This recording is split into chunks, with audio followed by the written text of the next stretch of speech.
Welcome to Clever Title Pending with your host, Brian K. Morris, independent publisher, freelance hybrid author, award-winning playwright, and former mortician's assistant. Don't send him title recommendations because Brian knows exactly what he's doing.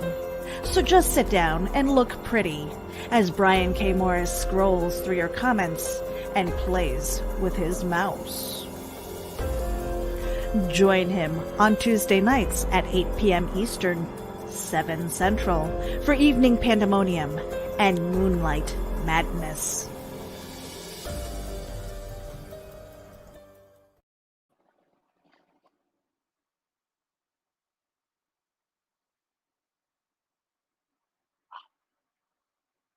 There it is. How the heck are you? Welcome to the July 21st, 2020 episode of Clever Title Pending, where we talk about creativity and the business behind it. Thank you for joining us, whether you're watching us on the rerun or you're watching us live on YouTube or Facebook or the Rising Tide page, wherever you're at. We're glad to have you here, and I hope you're glad to be had. Anyway, we're proud to be powered by Geek Insider and Rising Tide Publications, the Comic Book Advocates, and Terraform Comics. And let's see, and I think we got everybody mentioned here. Now, I started out grinning, okay, because I've got two really wonderful people here, and dignity, always dignity is their watchword. And I'm pleased to introduce Cathy and Matthew Jackson. And oh my goodness, there we go. Yeah, let's just. Oh, I need to mute you guys. Yeah, I want to hear. I want to hear all the noises. I'm just like, all right, you guys are doing great. Yeah, it's like, wow. I didn't mean to mute all the noises because we are not only broadcasting, we're recording. So here we go. Anyway, how the heck are you two? NSFW. Hi. Hi there. How are you? We are fine. Good. You're good. How are you, Brian? I am charming and delightful, but I'm only going by what other people tell me. So, anyway, I'm tickled to have you guys on. I really am. Well, thank you for having us. I think the last time we were on, we were like live at your studio. Yes, at the compound. You were special guest stars on Nevermind the Furthermore. And what was really great about that episode is nobody told me they were coming. These connivers here, we had an event here in Lafayette, and Your producer knew. Yeah, it's true. But they were calling, they called Cookie and said, "Don't tell Brian, but can we come by?" And she's like, "Sure." He doesn't plan anything anyway, so what the hell? So He's not busy. It's not like he's doing anything. He's just on the air, just that little hobby he is. But anyway, it was a fun show. I had a great time. So I had a blast. Yeah, you we are did. always awesome, Brian. I mean, there's never a dull moment with you. Yeah, unfortunately. Anyway. So anyway, I'm going to give you enough about me because I am here all the time. I never leave. How about you guys take turns and introduce yourselves to our audience and tell everybody who you are, what you do, and why you're so darned awesome. Okay, so take it away. Well, I am author Cathy Jackson, and I am a Midwestern mother of 4 kids. 3 adults and 1 just going into high school. They're great kids. We love my family, and I write books. I write inspirational, feel-good romances. You do a great job too. I love every one of your books. Well, you should. You're kind of married to me. Oh no. So my name is Matthew Jackson, and here is my wife's business upside down. Wow, Cathy, try better. See, that's my wife's business card. It's uplifting and encouraging romance. You can find her on Facebook, Amazon, Instagram, BookBub, and Twitter. So she just came home today from work telling me that she was writing 2 different books, and I'm so proud of her. And that both of the main characters, and I'm in her main book, are talking to her. So she told them to go sit down in the corner, and she went and got coffee.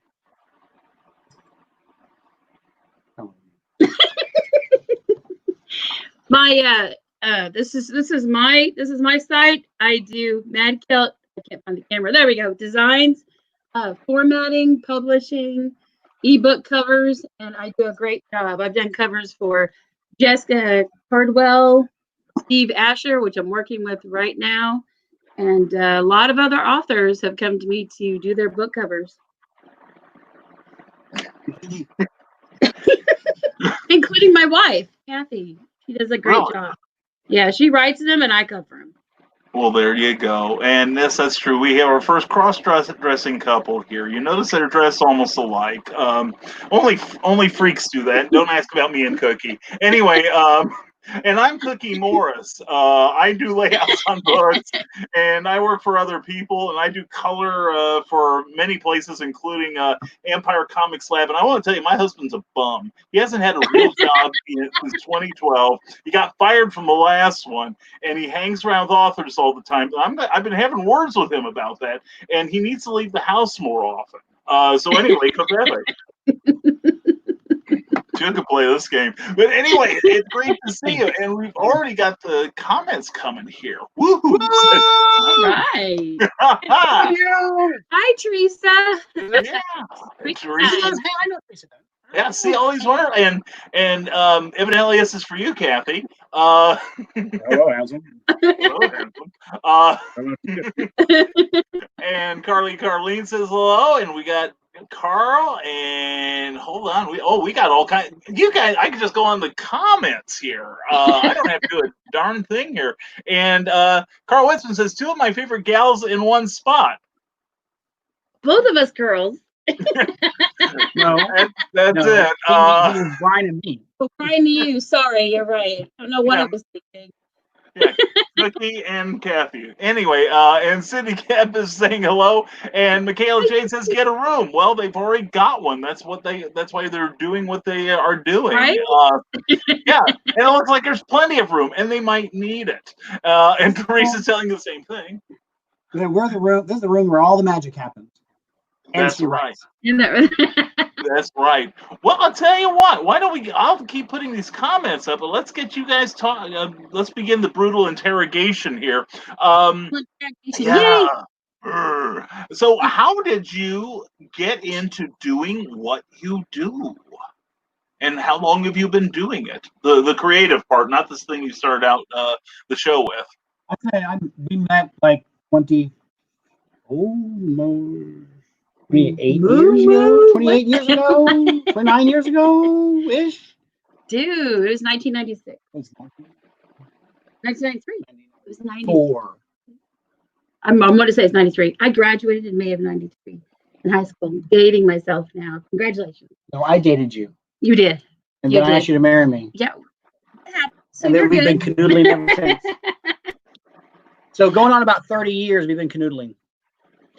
Okay, excellent. Now, what about the creative? Well, canoodling can be creative. At What least about the writing? We have 4 of them. Creative canoodling. Sure, you've had at least 4 chances at it, so yeah. So how did you get into writing and designing and all the other creative stuff you do? Yeah, Matt, do that one. Take it. How did you get into it? How did I get That's a into great it? question. Yeah. Actually, I went to when I got out of the Air Force, I went back to university and got my engineering degree in mechanical engineering. So I have an Associate of Arts degree, Associate of Applied Science, in drafting and design, Bachelor's of Science in mechanical engineering, and I work retail for a living. We're working on making this a living. Yeah, So, making that living. So yeah. I've got design and artwork and whatnot kind of in the background, in my blood, as it were. And I only started really doing like graphic designs when Cathy started publishing the stories she was writing, because she needed some promo images and splashes for the screens and whatnot for the little Facebook party she was going to. So I just started making them. And then that evolved into creating cover designs for her books. And then I got farmed out by volunteer status to do other novelists' work. And it's just kind of grown from there. Very good. Very good. Close to the grindstone. Yep. Okay, now Kathy was on here a few weeks ago, but you want to give us in brief your special origin, as they say in the comics? Brief. Brief. Brief. In about 2013, 2014, I started writing, and I wrote my first book, As You Wish. I'm gonna pull it out. I'm gonna pull it out because he's like here. He's pointing. So, As You Wish. I wrote As You Wish, and beautiful little love story, more hallmarky sort of thing. I absolutely love it. I adore it. It's very, very sweet. And wrote that one, and was really just encouraged to continue writing. So I've got 13 published works as of today. Excellent. So is that brief enough? That's brief. Very good. Very good. Teresa Dunn has endorsed your book, saying, love your books. Thank you, Teresa.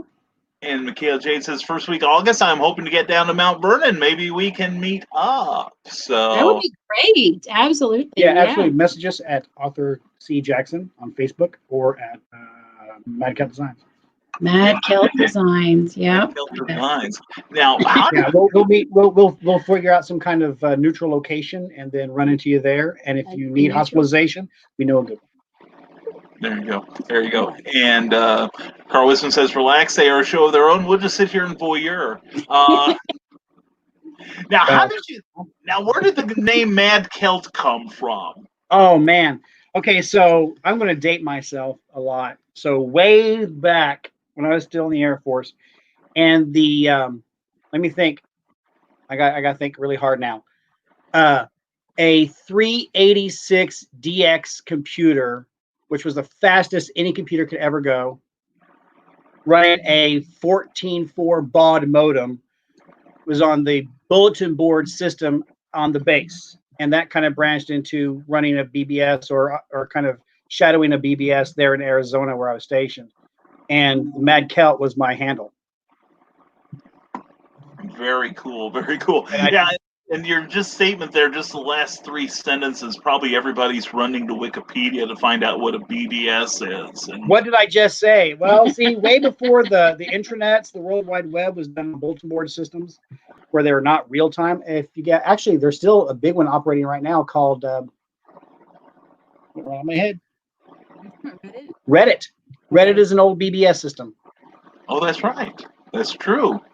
So nothing's real time. You post when you can. You don't even get red notifications, right? No real time instant messenger. It's just post a comment or a question, and a few weeks later you might get an answer. So you check in every once in a while to see if it's there. That's true. Right. Cool. Yeah. Now, how did you guys meet? And tell us about your courtship.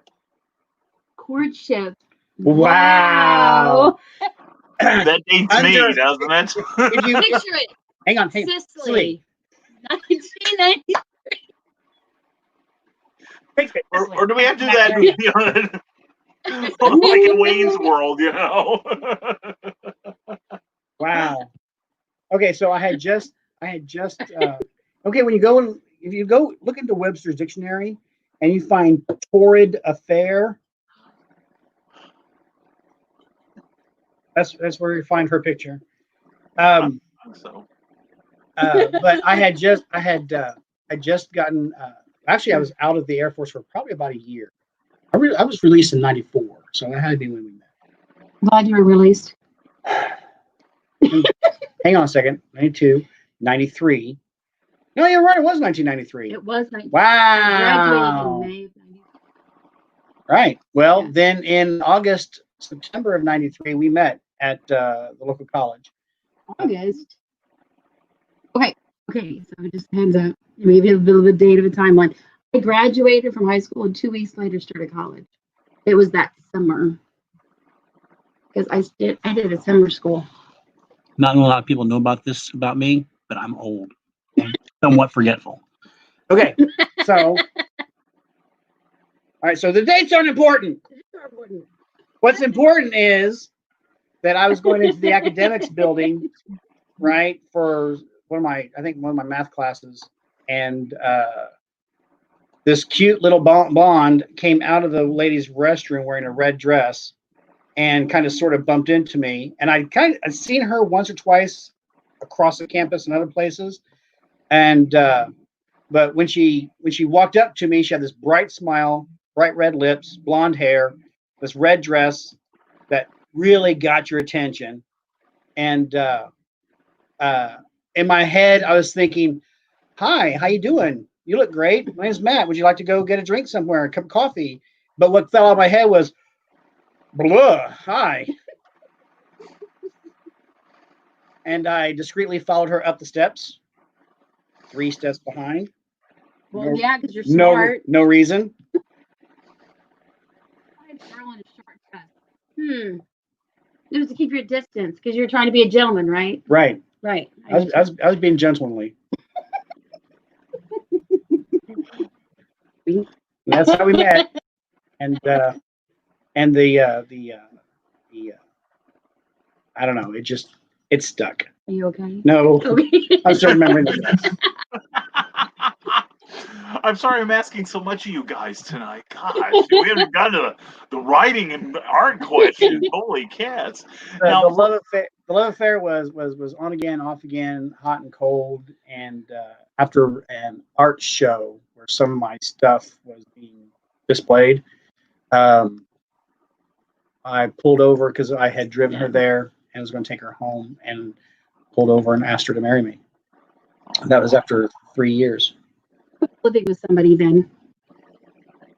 So it was, yeah. So it wasn't that exactly Torrid. waiting. It wasn't that exactly waiting for that sort of thing. I was actually with somebody at the time, and it wasn't good. But Matt, in the cab of his Ford. Oh yeah, it's totally romantic. It was totally romantic. We pulled over on the side by the lake, right? In the gravel parking lot, by the fishing hole, in my Ford Ranger.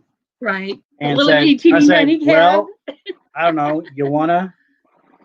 He's like, I want to marry you, and I'm like, okay, so this is me. This is how I approach everything still today. He's like, I want to marry you, and I'm like, no, you don't. And he's like, well, yeah, I do, and I'm like, no, see, I'm selfish, and I want things my way, and I'm self-centered, and I don't know if this is a good choice for you. You might want to think about this. It wasn't. really? I think that She makes me angry so much. Hence the mad Celt. Yeah, I know. I got one at home just like her. Anyway, no, I'm safe. Anyway, she's downstairs. Now, here's something I have. Here's a comment from Bill Sarden, artist Bill Sarden, who I have to explain for our iHeart Radio listeners. All 3 of us are wearing red at this moment. And, we did not coordinate. It's not just red. Because coordination doesn't work. Hey, wouldn't it be cool if we all wear the same thing? No. My nickname for Cathy is Red Hotness. You may address her as your Red Hotness or my Red Hotness. Yes, sir. Right? So it's kind of branding for us. I understand branding. But anyways, Bill Sarden says, you know what happens to the red shirts in Star Trek? In the Next Generation, they're in command. Ah, that's true. Good point. Now, Cindy Cap would like to know, are you an angry Celt or a crazy one? You're a mad Celt, but are you angry or are you crazy? You just said you're angry, so. Well, I use in the proper terminology of the word mad, meaning not quite there. Imagine my surprise. Anyway. As you see, all the way there.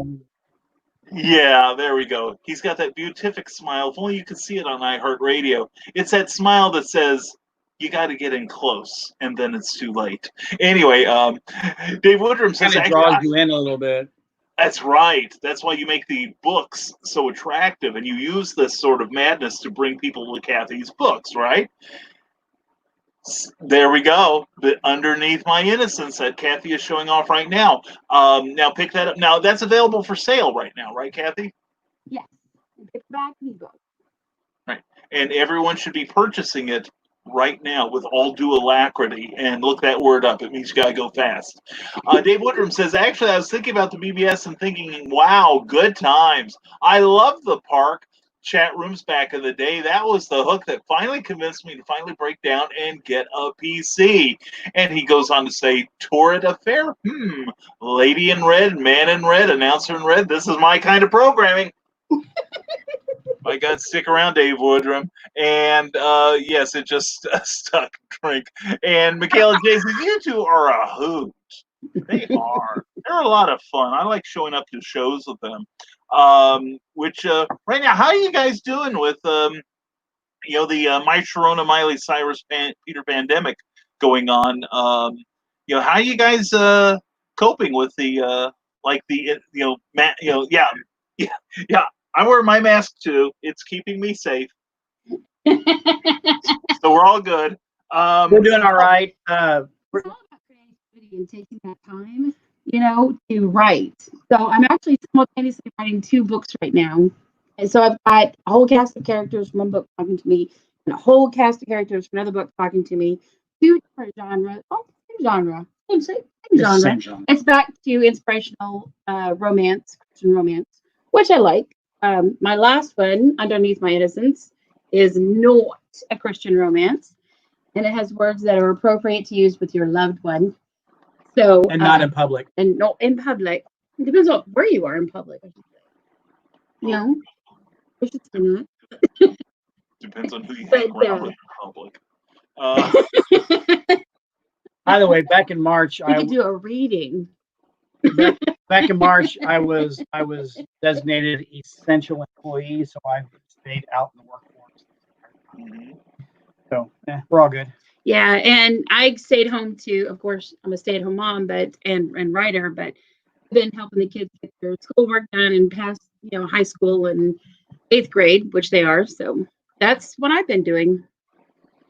Very cool.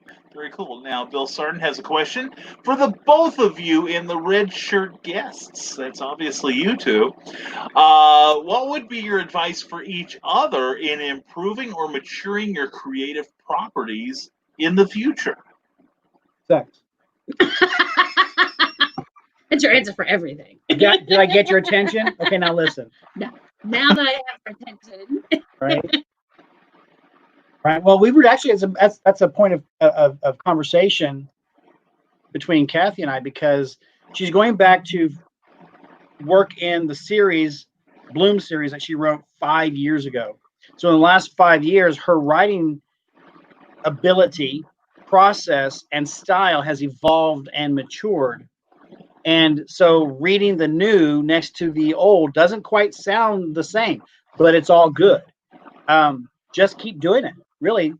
I mean, myself, when I started some of my promo work that I had done for her earlier, right now I look at it and it's laughable. And I can see where I made really, really poor choices and mistakes in my graphic design. But now they look great. It's just practice, refining your process, refining the tools you use, right? And just keep doing it. And it will grow as well as anything else that you keep practicing to do. Athletes get better by continually working out, continually practicing their craft, and continually, getting stronger. Same thing with writing. Same thing with graphic design. Very true. Very true. Same thing with sex. So I hear. And anyway, everyone who's watching on my profile page, Rising Tide Publications, Geek Insider, or whether on Facebook or YouTube, we welcome your questions. So please keep them coming. Thank you for that one, Bill Sarton. And then I've got a question. Now, what are the major joys? I know I'm walking right into the minefield when I ask this question. Yeah. Either boom or boom, one of the two, it doesn't matter. So what are the major joys of working together in the creative field as a husband and wife? I think Sex. Besides the obvious. Sorry. That's my answer for everything too. Is the idea, the flow of creativity, right? Where I may have an idea, Matt has it completely. We're such polar opposites. We are. In the way that we think. Absolutely, we are. And Completely how we process things. And you think, oh, you guys gel like 100% of this. No, we don't. He's like here or here. And there's very few times we're actually this. Okay? And that actually works in our favor. That's Yeah, that's a sweet spot, right? And there's times where it does not work in our favor. Take okay. This is a great example. So for 5 coffees, this is an excellent example. He snorts. There's a reason. Okay, so for 5 coffees, I had an idea for the cover, Yeah, I did right? for a cover for an entire series Right? in one shot. Yeah. So I told him, I said, this is my idea for the cover of 5 coffees. That was This is not it. Spoilers. Okay. so I told him the idea. He works up a cover, right? And I said, I don't like it. And he's like, well, what didn't you like about it? So we talked about it. So he works up another cover. And I said, I don't like it. And it's like in the afternoon, late afternoon, when he starts working on it. So he works up another cover. And I said, I don't like it. And it's like 9 o'clock, maybe. So I told him, I said, fine, you make a cover and we'll just deal with it. Okay. So that's our creative process. Here's my side of the story. Yeah, I'd like to hear that, Matthew. He actually came up with this. And I said, that's absolutely perfect.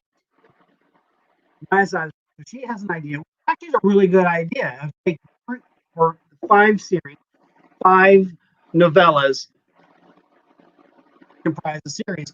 She thought, it'd be great is if we focus on using the colors of coffee, right, for the book cover. There's all different colors. So each one, like you got your dark roast, you got your light roast, you got your Americano, your lattes, whatever, right? You got your range of coffees from like almost white, like why bother drinking it? That's not coffee, that's milk, all the way to like, it's coal black and stand up by the cup and slap you in the face, and all the ranges in between.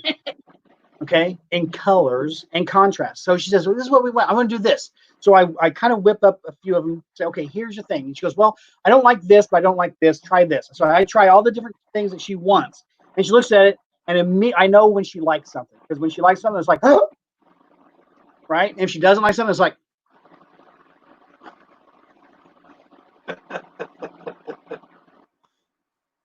no. Is it no? so everything I did, she's like, I said, this is exactly what you asked me to do. Well, do something different. Okay, how's that? No. I don't like that. That's exactly what you wanted.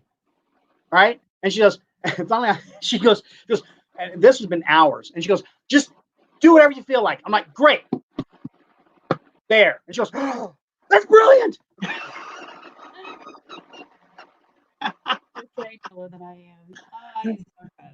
Says the writer. Yeah.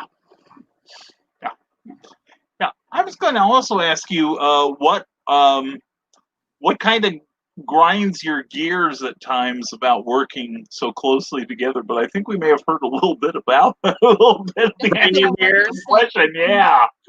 Now, does that sort of dissonance happen very often? Where she's got an idea for a book cover, you have yours. She likes hers better, yours you like better, and then you have to amaze her. Unity. We try to work in unity with each other, even come from separate directions. Okay. As she explained, we think completely differently. We have different processes. We have different backgrounds, right? The whole 9 yards. We could be 2 more, you would think, dissonant people in a relationship. But that allows for a greater deal of exchanging of ideas and feeling each other out for what are you thinking? How are you coming to that decision or that choice? And we're able to bounce things back and forth off each other. And it works really well, actually.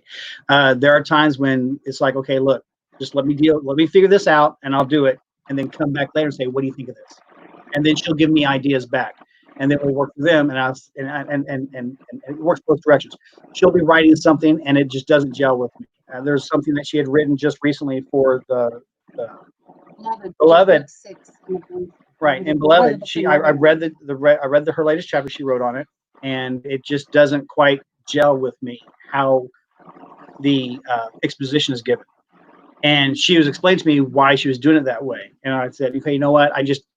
It doesn't sound right to me. It's kind of in the wrong spot for me. But write the book, and then we'll figure it out in the editing, right? And But it's all taking into consideration his thought where he's coming from. I may not always agree with what he's thinking or saying, but still it's having that same consideration in that respect that I get what you're saying, and I'll kind of bookmark that. But I may not disagree. I may not agree with you at the time. and then that works. That's both of us the same way. And then whenever we get as far as like if I'm completing a promo image, or if I'm completing a cover, and she says, well, you should probably do this, or how about this instead? And I'm like, well, this is what I'm doing. I'll get done with it, give it to her, and then she'll see what the finished product of it is, and not necessarily see the pieces. The pieces may not make sense, but the finished product does. And it's the same with her writing. To me, those pieces didn't make sense, but I haven't seen the finished work yet. So in the finished work, it might make perfect sense. See? So we'll just bounce ideas back off each other, and then at the end, we just kind of fine tune everything. Very cool. Very cool. All right, and let's see. We've got some comments here. Carl Winston says, if Donna asks for help with a cover and I do it, and she doesn't like it, she knows she'll be doing it all by herself next. I told Cathy that. I said, you don't like this? Do it yourself. She goes, I will. that's why Katie has that cover generator, right?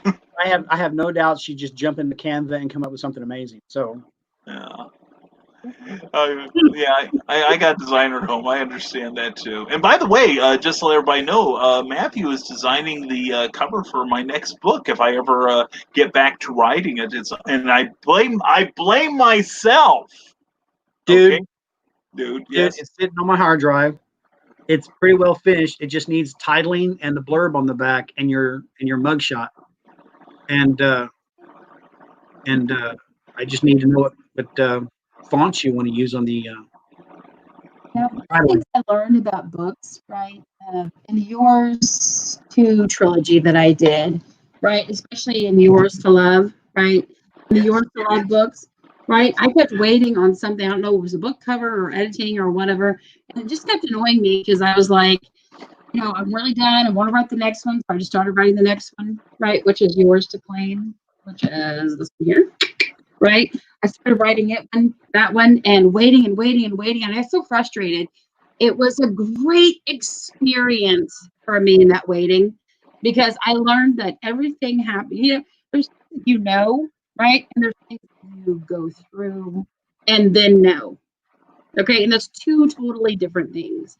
So in that process, I learned that because I had to wait, right, I learned that certain things had to happen to line up for that to fall right into place.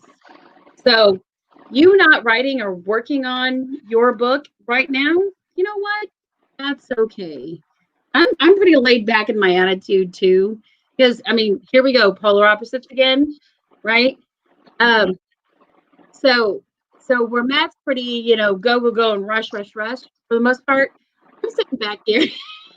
I'm sitting back here going, it is what it is. It's going to happen.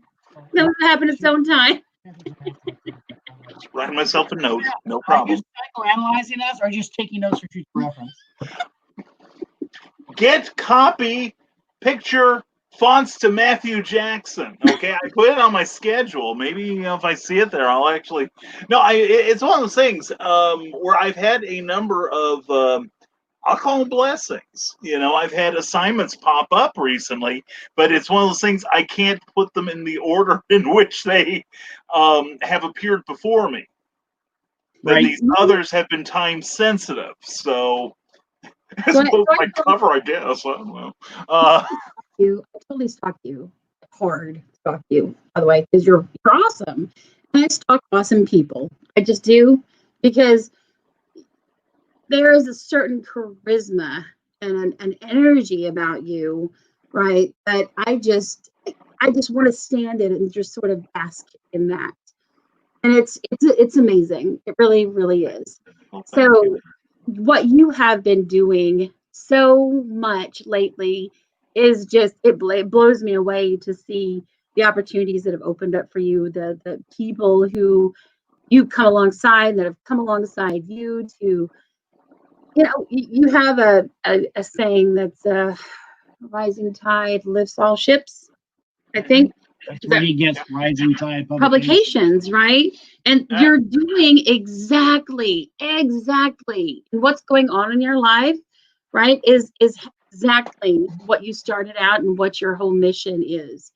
And it is an honor, honestly, to sit back and just kind of just be a part of that field of presence around you, and to see the people who are just drawn to who you are.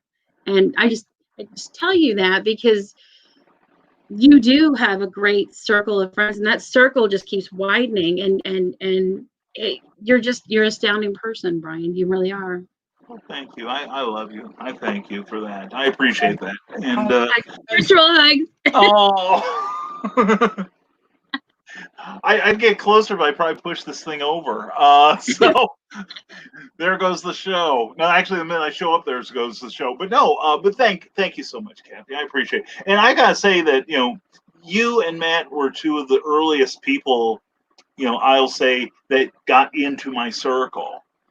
Once I started making appearances and everything, and you guys have been, real, kind of a calm in the eye of the storm here for me at times. And I tell people that I'm not in competition with anyone.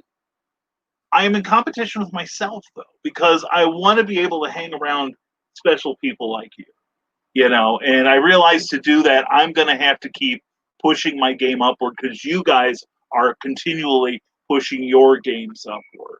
And that's, it inspires me, believe it or not. And, and I'm not just saying that, but, it keeps me going, and it propels me. That's my fuel. You're welcome. The check's in the mail. Right. No, it's always, it's never a good thing. Well, hang on, let me back up a little bit. I was about to say something that. Always? No, wait. Always. Never. I'm saying it's always a good thing to challenge yourself. Yeah. To improve. It's a good thing to challenge others positively to improve, but never so much as challenge somebody to keep them away or push back from what their potential is. I agree. And I want to make sure everybody swims in the same direction. So I think we can be on board too. I mean, I was telling Matt, we spent the last week rereading the Bloom series of books, which are, they're so close to my heart. You got Jonathan and David Westerling and the women they fall in love with, right? Yeah. And it's such a gorgeous series. It deals with domestic abuse and, pornography. Yes, it's still Christian content, but it's like everyday issues that even as Christians, we still deal with because we're imperfect, right? But we were rereading that, and I was telling Matt, I said, the syntax and the word usage from where it was in 2015 when I wrote the books are so different from right now in my writing. So I got a hold of Jennifer Harshman, who edited the books, and I said, would you consider re-editing the books? Because bless her sweetheart, right? She's a beautifully wonderful editor, but in those 5 years, she and I have both come a long way. The field we are blessed to be in. And she said, I'm going to get with my team and see who has time to do it, and we'll talk about it. But it's very hard for me to write Beloved, which is book 6 in the Bloom series, because there's been a 5-year gap and my writing has gone so it's just progressed, right? So Michaela, I think, had a question up there. yes, we got distracted. So no. Michaela says, do you follow any certain authors you feel are better than you so you can learn from them? There's several authors. I don't stick to a particular genre that I really love. I love just about every genre of reading, so I read it. I read inspirational romance. Annabelle Garcia is an excellent inspirational romance author. I've got on my bookshelf, I've got books by Christine Feehan, who's a contemporary romance author, Dina Showalter, who's contemporary romance, Sarah Fields, who writes reverse harems, and that's 2 guys and 1 girl in a committed relationship, right? And Golden Angel is another one that I follow. Do what? Oh, Julie Kimbrell, J.K.I. Shea. She writes more of a horror bend, and Matt and I have been reading her book together, right? So I read just about everything, and Clarissa Wilde is also another one. She writes dark romance. So there's a lot of different authors that I read because I want to see how they're doing it, and not necessarily to emulate them, but to see how they're writing, how their style. How my style is different. Felicity Brandon, I read her as well, and she's like, she's more of the BDSM sort of romance. So I read everything across the board for the most part, but still, it's just getting into different styles of reading in romance, because I love romance, right? And read a few Susan Tisdale books, which is historical romance, right? And I read all that just to figure. Just to kind of keep my finger on the pulse of who's doing what in their writing styles, not so I can copy them, like I said, but more to, yeah. And I find myself doing so when I read across the board of the romance genre. Okay, very cool. And Teresa Dunn says, you both are an example of good work ethic. I agree. That's very important. Thank you. Now Bill Sarden says, my next question is one that I've asked every guest on Clever Title Pending since the beginning of the madness. With most of the conventions canceling, what is your plan B that you wouldn't have done otherwise? How, I asked how, you're doing during the pandemic, but what have you done to promote yourself? What have you done to stir up sales until we can get back on the road again? Okay, that's gonna blanket answer for everything.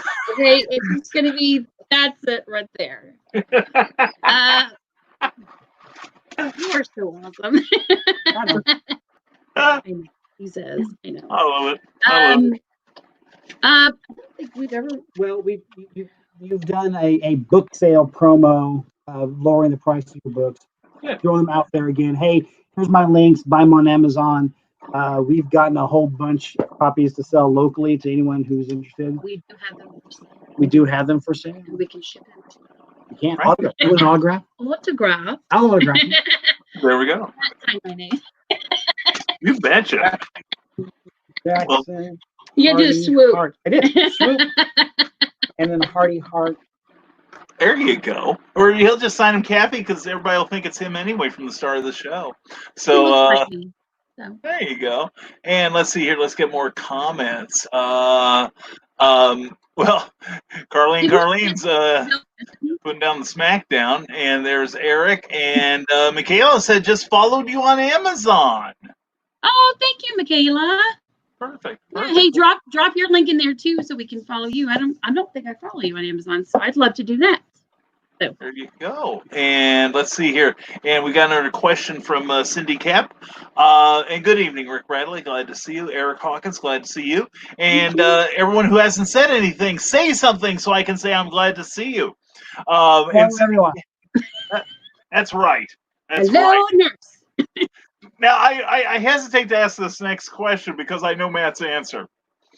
What is your favorite project? And I'll answer for Matt. So anyway. The Blend series.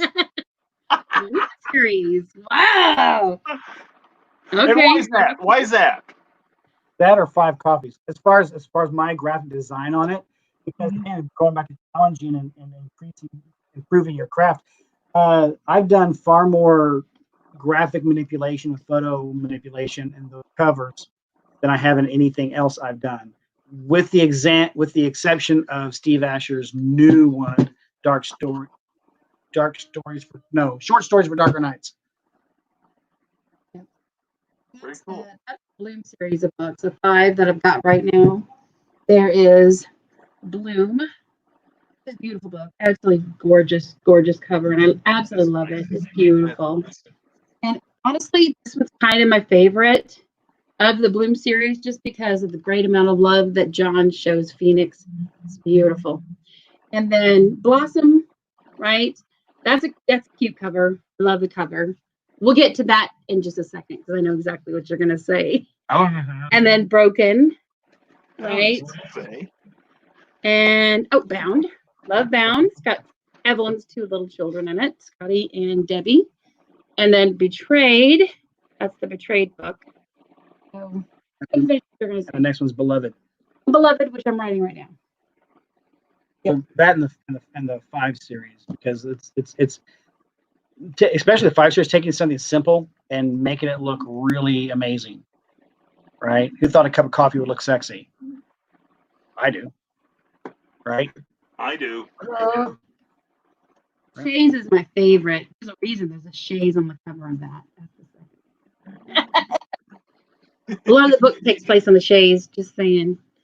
And then 5 Months, which I think is a beautiful cover. That's a beautiful cover. I say you have been complimented so much on the cover of that book. But we all know It's who did the so work. gorgeous. Look at it. It's so pretty. And hello, Jen Thompson. Mwah, glad to see you here. Now, Cindy follows up with, what was your biggest challenge? What's been your biggest challenge to date, other than Matthew having one client who keeps dragging his heels? Having another client who gives him a huge workload. Oh.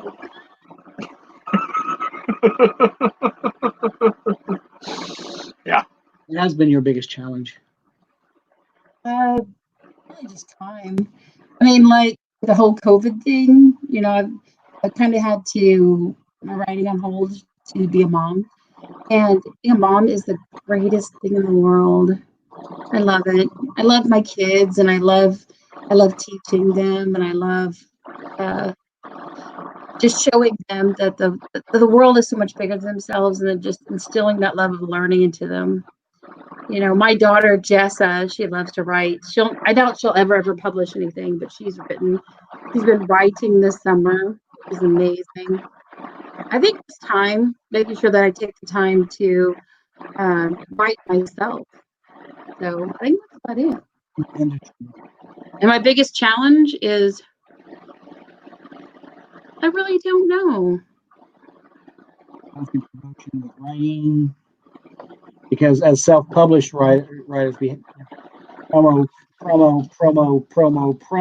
Hang on a second, I gotta finish this chapter. Well, Not only that, you have people who are like, you need to back off a little bit because you don't want to go to your page just to sell books, right? And I understand that. I mean, it's not like somebody being a walking commercial, right? It's like, where's your depth? Where's your character? On my author page this morning, I posted a picture of a box of chips that I got. This is one of my favorite chips. They're the Doritos Mama's chips. They're like a lime. The red chili pepper lime. Red chili pepper lime, which is that sweet heat to it. To me, it just tastes like vinegar. You don't think it's terrible, but I love it. No, give me the the sweet Thai fire chili. in the That's blood and stuff. stuff like that. People want to hear about that. And it's like I love to do these little quizzes on my author page, like with ice cream or whatever. I'm actually genuinely curious. I want to know if there's an ice cream out there or a candy bar, something that I've not tried. I want to try it. Because Joe, our 14-year-old son, came back and he's like, I want to try mochi ice cream. Okay, what's mochi? So we learned what mochi was. I'm like, okay, if we're ever out and there's mochi ice cream, we are going to get mochi ice cream. You hear that's from there. Yeah, I was waiting for his reaction. Actually, I gotta give you guys some information. There is a YouTube show called Binging with Babish, where he takes recipes from like movies and TVs for the most part and tries to recreate them. Yeah, we see that. Yeah, I think I put some of them in my newsletter, which you can get, by the way, if you subscribe to my monthly newsletter. Go to risingtide.pub. Anyway, but no, and one of the things he did, I think it was like 3 or 4 days ago, was how to make your own mochi. Awesome. Okay. Yeah. We are gonna have to look for that one. Yeah, definitely. It's a bit of a production, like anything that and this is completely from scratch. Mm-hmm. So it's fresh. And, any sort of project like that's going to have a lot of moving parts, but he walks you through it, plus he's funny. So, but I do recommend everyone not watch the one on that he just did on what was it? It was a Sunday from SpongeBob SquarePants that involves onions, ketchup, and and it did not. Don't try to recreate any Do not attempt at home. any food item from SpongeBob SquarePants. Yeah, Weird and strange and disgusting. yeah. That's the only recipes there are for disaster.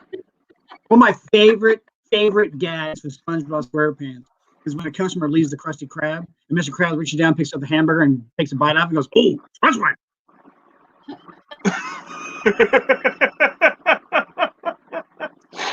Oh.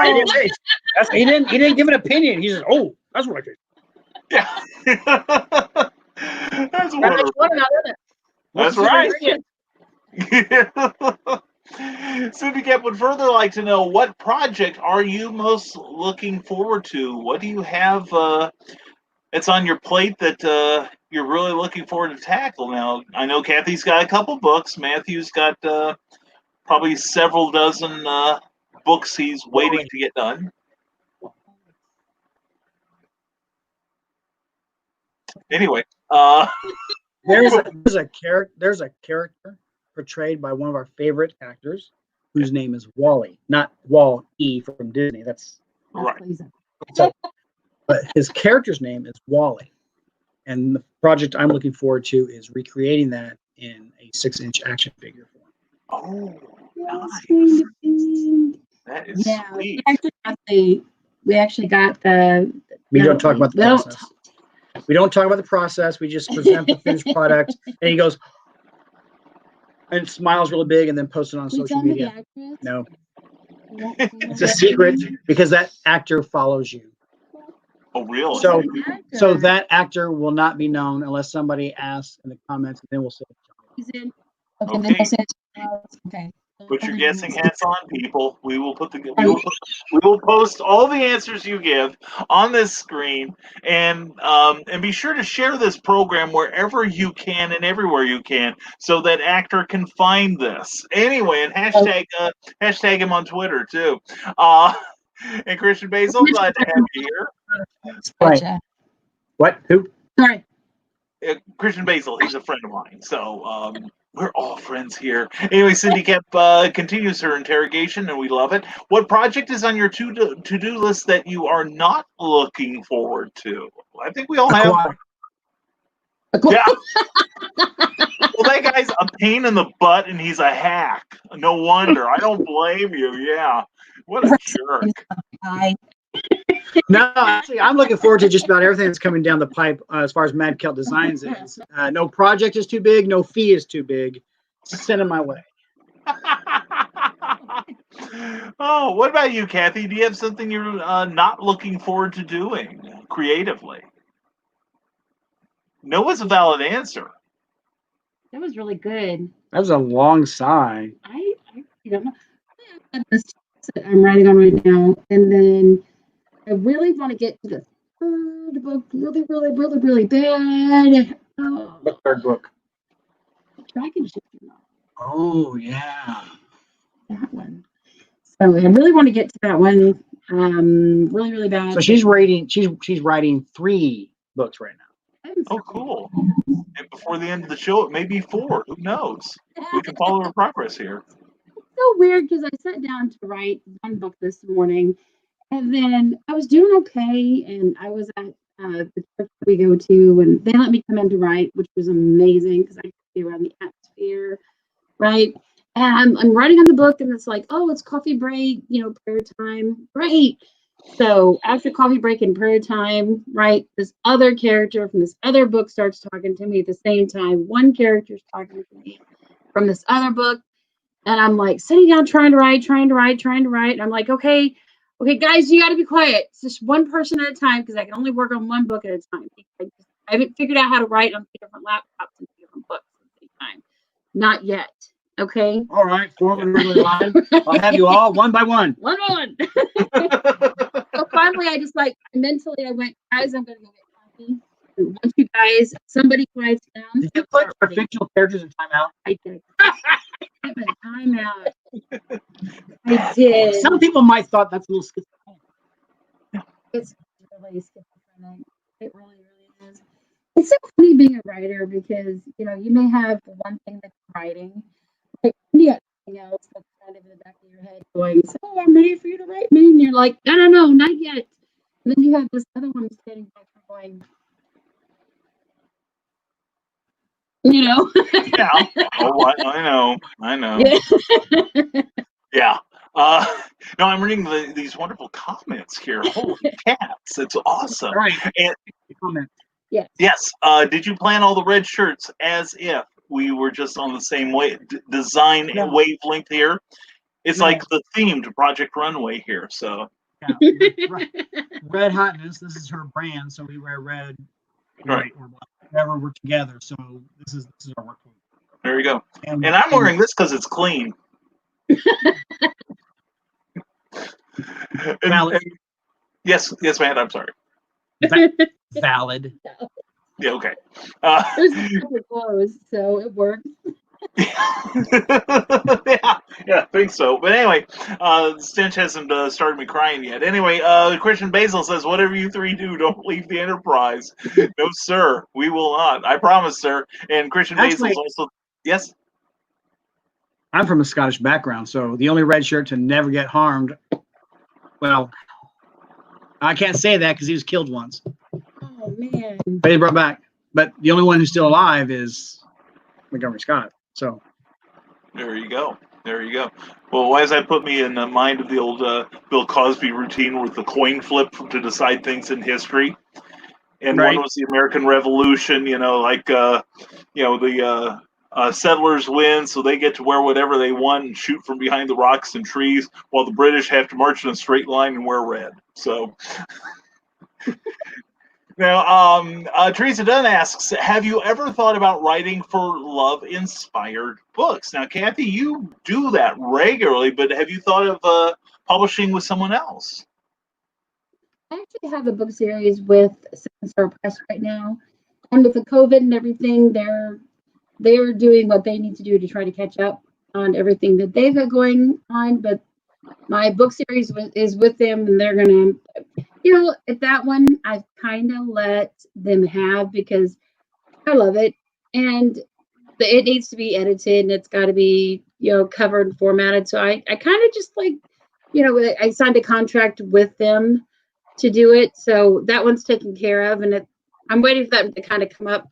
So I do have that one, and I think it's going to be anywhere from 5 to 8 books. But what about Love Inspired? Love it. Okay. So I actually do follow an editor that works with Harlequin, and they do have open submissions right now, but it's for more like historical romance. So I do watch open submissions on Love Inspired, but I did find out from them that you have to have an original manuscript that is currently unpublished within that genre. So I don't have anything like that right now. If I did, I probably would. No, not for Love Inspired. Love Inspired, you're talking about something very similar to As You Wish. Yes. Okay, so which I don't have that. One of the reviewers of Cathy's works, one of her reviews is that her work, coming from a Christian-inspired, inspirational romance novelist, challenges her beliefs and her perceptions and preconceptions of romance within the Christian genre. I think that's for Jericho's Walls. And that was from Jericho's Walls. And she actually tagged Cathy. Well, yeah, he's fan himself. It's still an inspirational Christian romance. But she tagged Cathy as a writing Christian romance, edgy Christian romance. Because Cathy writes about real people with real world problems, and how love and hope and faith bring it all together and get them through the issues they have. And one of them is her works, Jericho's Walls. Yes. A fine book. Yeah. I mean, I love Jericho's Walls because, I mean, it's the story of a woman who loses her family, who meets a guy who's lost his wife, right? And you think, and it's a romance, right? But there's also some spanking and some foreplay and some other stuff that goes on in there. There's some canoodling going on. All right. Yeah. And it's between a man and his wife.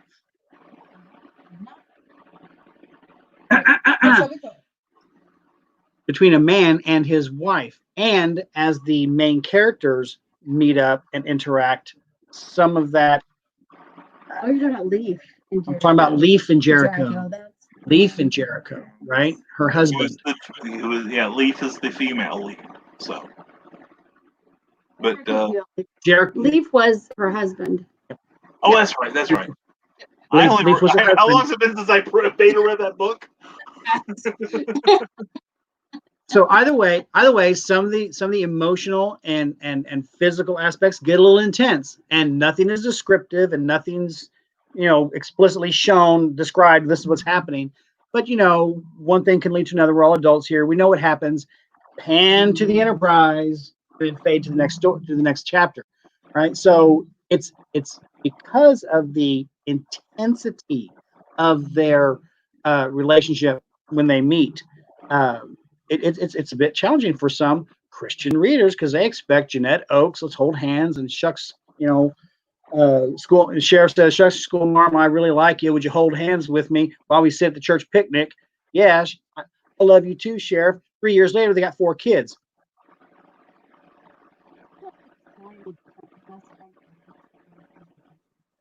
And that's it. I love that. Because people are a little bit more complex. Nothing against Jeanette Oak, brilliant writer, right? Brilliant writer, but nothing against her at all. But a lot of her characters end up being a little bit, cardboard construction paper. They're there just to be a character. These are more complex because people are messy. Right?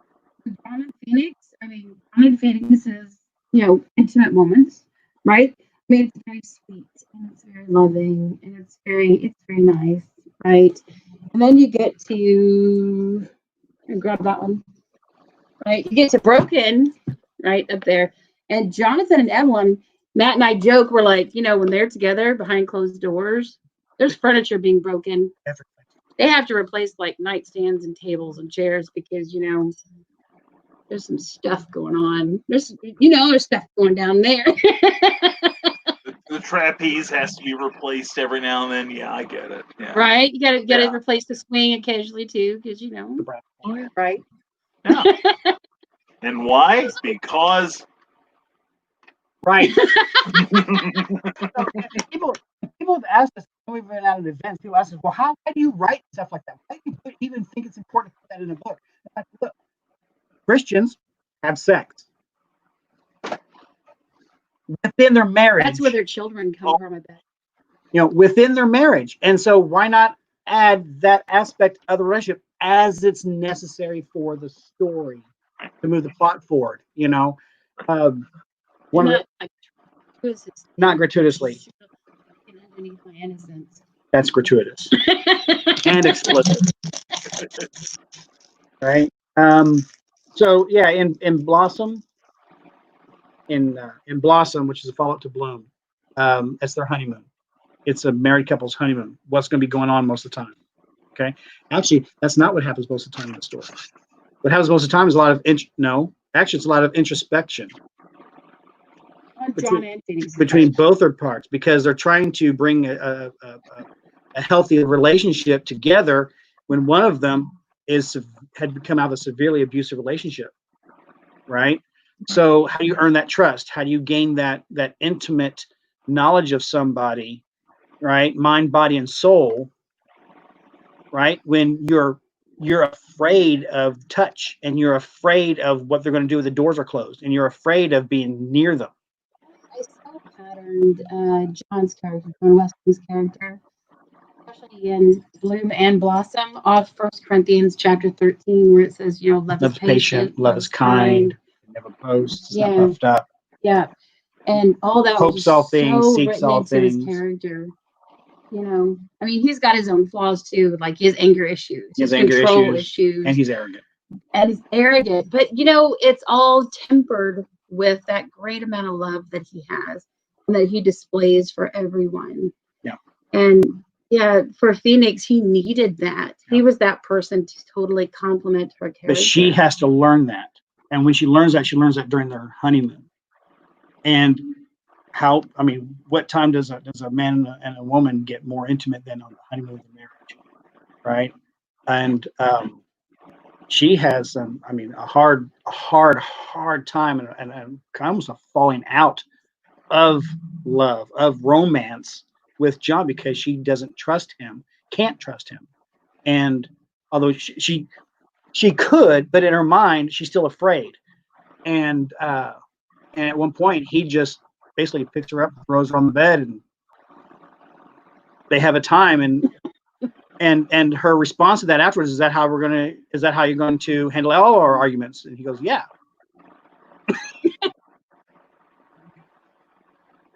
Right. And it's all done tastefully, and it's not descriptive or explicit in any way. But it's part of the relationship, and it's important to explore that part of the relationship, especially in this book, because her Phoenix character would not be able to grow or move forward unless that was addressed. That's true. Trevor Hawkins from the Superman Celebration says hello. And of course, my buddy Jeffrey Breslauer, always glad to see you too. Yeah. And let's see, here we go. Rick Bradley asks, what genres would you like to try and write? What have you, both of you, what genre have you not dabbled in that you wouldn't mind trying one day? Okay, so let me break it down. Cathy, break it down. Cathy is primarily a romance author, so anything she writes has to have romance in it. It's her nature. It's who she is. She's beautiful and she's romantic. She's all lovely. All right, so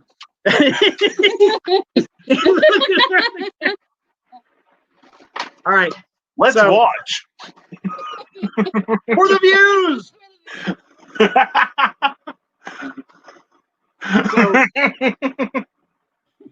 So either way, so Cathy herself, she reads everything, and so she kind of wants to write everything, and I'm kind of like right along the ride with her. The work that 7-Star Press has is a multi-generational sci fantasy time travel. I think there's something else in there too. I mean, it's a mix of it's a mixed bag of just about everything, right? It's got time travel, it's got space exploration. I call it sci fantasy because there's no real hard science fiction, science factoids to kind of make sure everything makes logical sense. It's all kind of metaphysical and out there, but it makes sense when you read it. And she's got a Dragon Shifter novel floating in her head somewhere, and she's done an erotic romance. So I mean, I don't know if there's anything you can't write. Western? Young adult. I can't write young adult. I'm writing like a young adult book, like pre-college, high school. I can't write that. You have that age group daughter. You should be able to. My daughter writes it. She kills everybody in her books. Spoiler warning. Oh yeah. If you ever read anything from Cathy Jackson,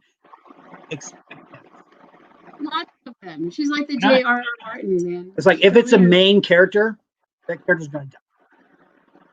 And her friends. Kind of like Shakespeare. Shakespeare killed off the main characters of all the stories too. Hamlet, King Lear, Romeo and Juliet. It's true. Othello. Yeah, that's true. All right, The Lion in Winter was King Richard, and he died. Yeah, and what was it? West Side Story. Macbeth. Well, West Side Story was one of my favorite musicals, actually. Mine too. Mine too. Was a retelling of Romeo and Juliet. So yeah. Well, and was it Forbidden Planet is a retelling of The Tempest? yes, it is. Yes. Which, by the way, I saw at a major retailer this week that somebody has put out like a 12-inch tall, at least, version of Robbie the Robot with dialogue from Forbidden Planet. And Forbidden Planet's an awesome flick. Oh, one of the best. Leslie Nielsen. If you think Leslie Nielsen in a yes. dramatic role. Yeah, up till like Airplane, he's pretty much known for doing drama, but it's like my mom lets me watch those films, and it's like, wait a minute, I'm absorbing Shakespeare. What the heck's going on here?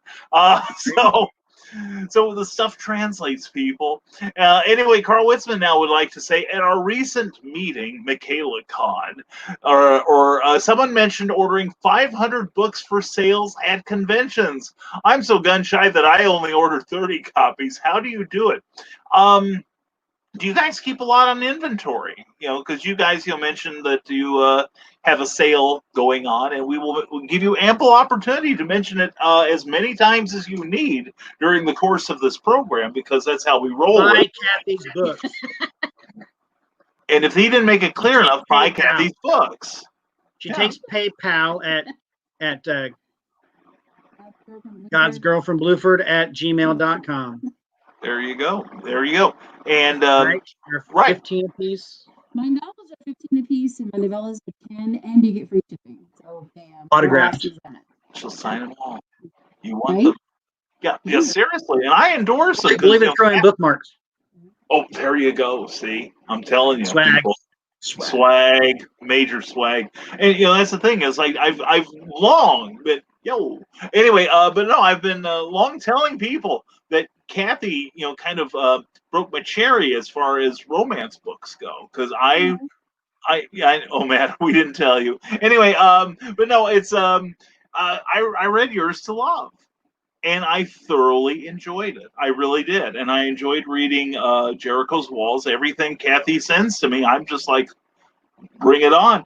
And she is very skilled, and that's why Aquatic is going to be primarily a romance book, because I want to see if I can do it too. Not as well, you inspired him. Of course you can do it, and it's going to be amazing.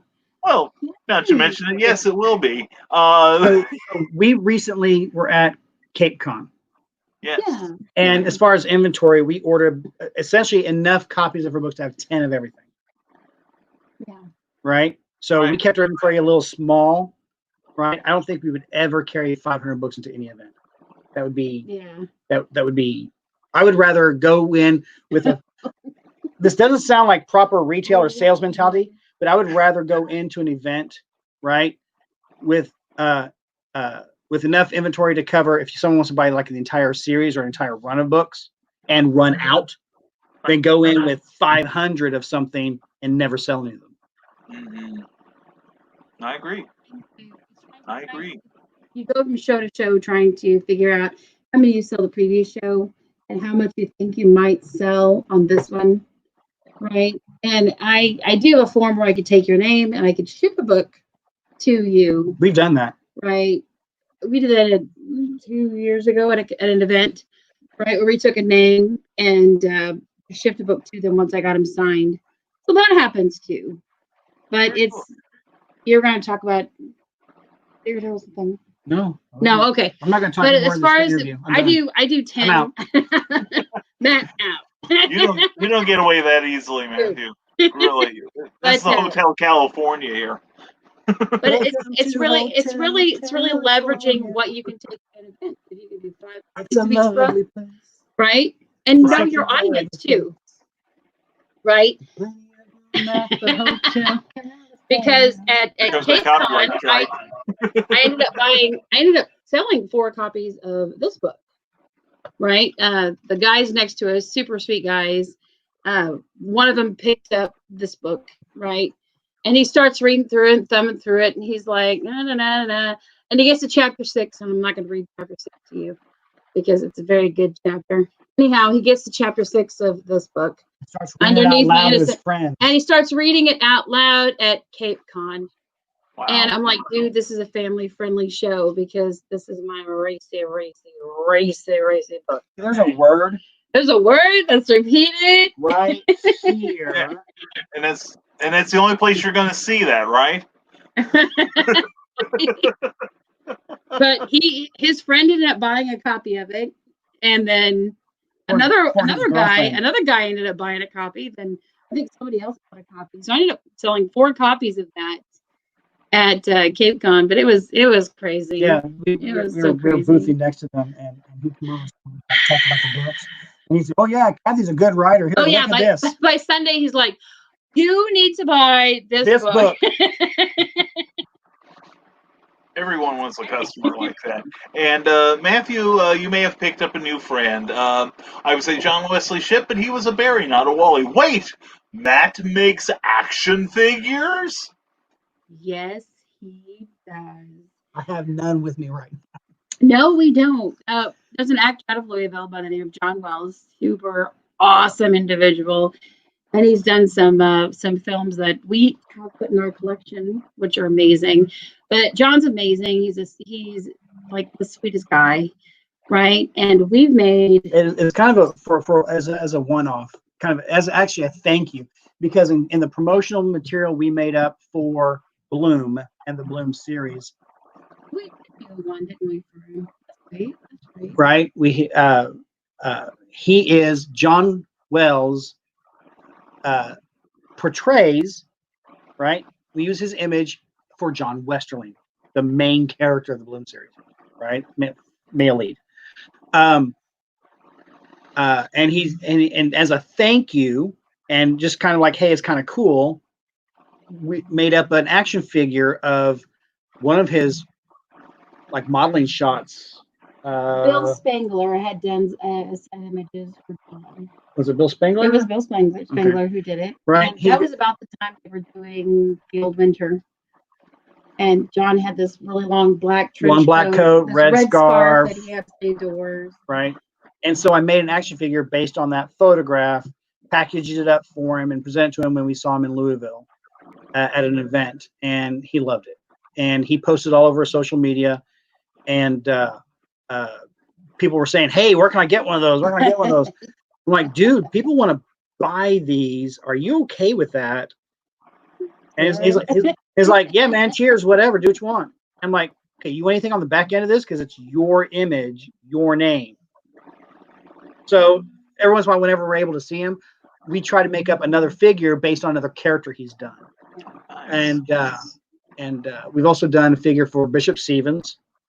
And we've here, by the way. Hello, Bishop. Saw you in the queue.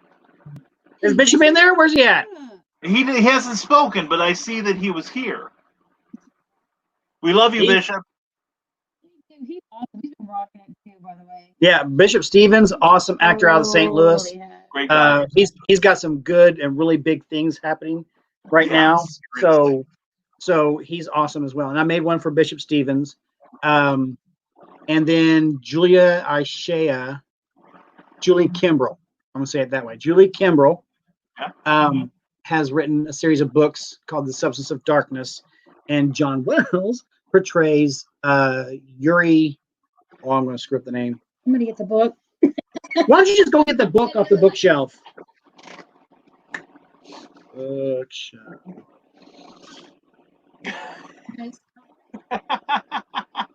Yeah, he portrays Corvus.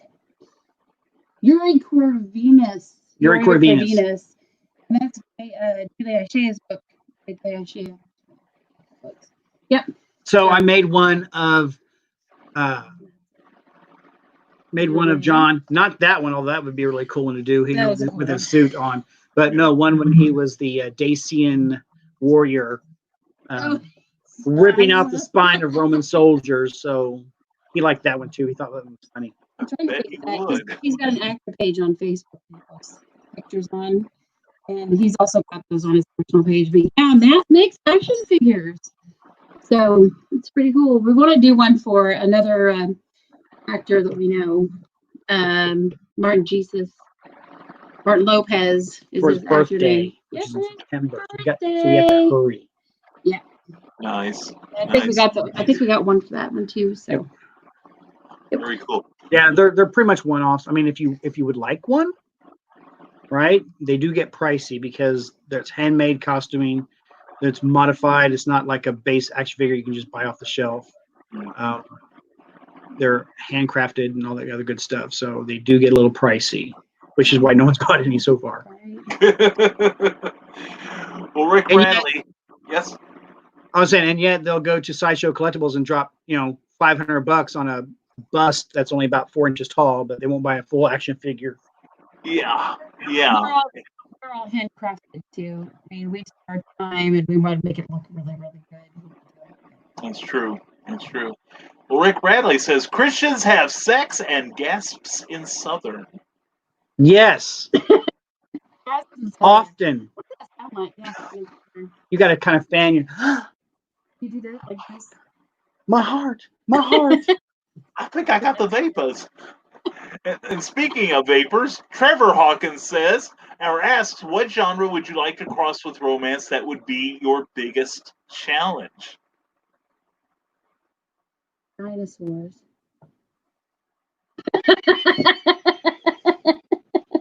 I've heard of some dinosaurs. Don't go down that rabbit hole. Family friendly. Okay. Family friendly. I forgot for a moment. Sorry. Okay, there's your clue, Trevor. Thank you for asking that. Let's see. Western. Write a Western. I challenge you to write a Western. Dude. I would love to. And Rick Bradley, of course, to make up for his comments, is go get her stuff on Amazon. And there is that link to Cathy Jackson. Oh, look at him sharing your links. You're the best, Rick Bradley. Please check out her work. And let's see, here we go. I missed a whole bunch of comments here.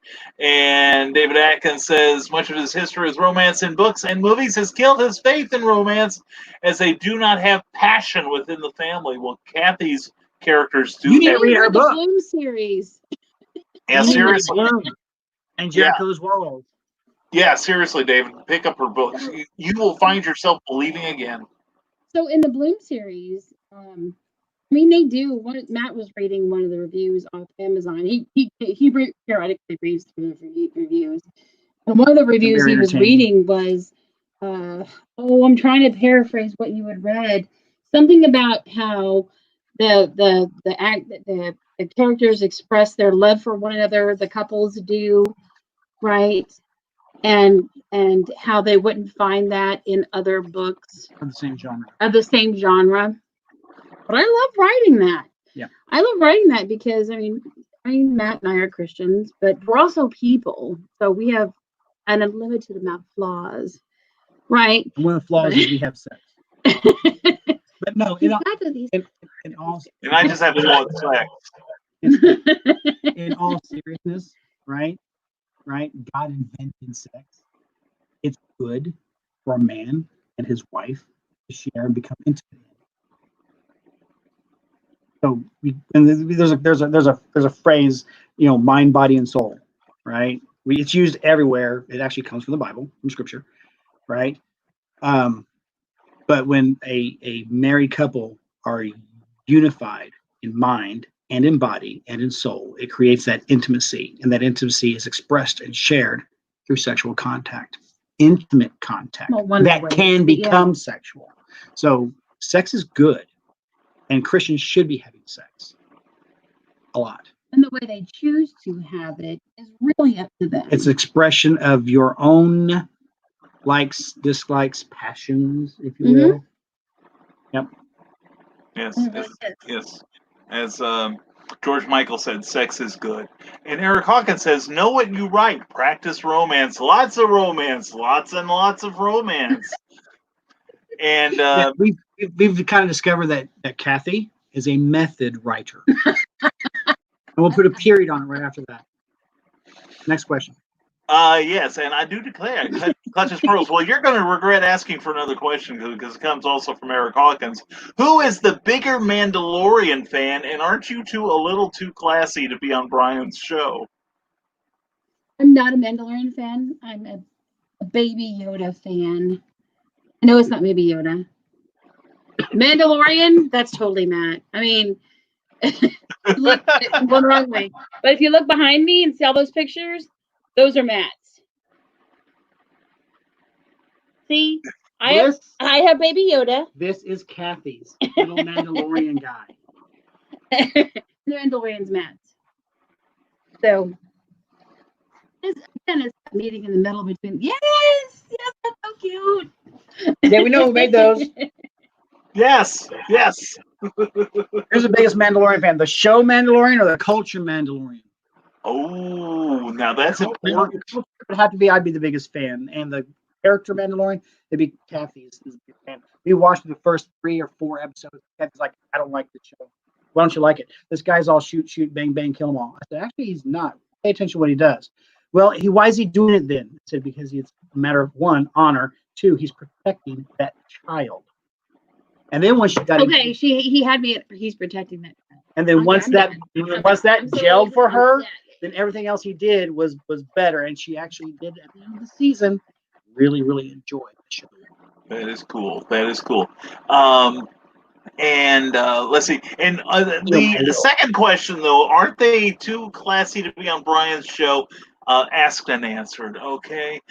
Rick Bradley says, if someone wanted to start writing romance, what advice would you give them? Writing romance? When I write romance, except for Underneath My Innocence, right? And even in that one as well, I write feelings. Not necessarily descriptors, but how people feel. So if you know how you feel when you're romantic, right, or you're in a romantic mood, and if you know how the person that you're with feels, right, and if that communication's there, it's a lot easier to write romance. And there's no right way to write romance either. Because in As You Wish, the 2 characters, I mean, they held hands. I think there was a kiss. And that's how they express the romance, right? If you're talking about the physical aspects of romance. John and Phoenix in Bloom, I mean, there was an attraction at first, but I love the emotional attraction of romance before physical buttons even, hit. I really love that. And I love writing the emotional connections the characters have. Same thing with the 5 series. Luke and Devorah were emotionally attracted to one another before there was a physical connection. Same way with Ruthie and Maximilian and Yours to Love.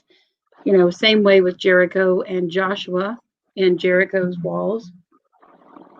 And Underneath My Innocence, there was an emotional connection, but there's a lot of sex in the book. There's an insane amount of descriptive sex. So that's Underneath My Innocence. There we go. Writing romance. Let's see here. I don't know if I could ever write a romance. You're right. Engaging the senses. Right. It's what you see, what you feel, what you hear. And as far as the romance part of it, how I would say, because I jokingly say that she's a method writer, right? Cathy is so much more tuned with her own emotional states, right? So she's able to project that onto the page. So if you want to write a romance, be honest with yourself and how things make you feel, how experiences make you feel, and then write those feelings down. Project that onto the page. Very good. And the reader is going to pick up on it as well. That's true. What? That's true. It's so awesome. Eric. Oh no, dinosaurs? I take back my too classy element. High 5.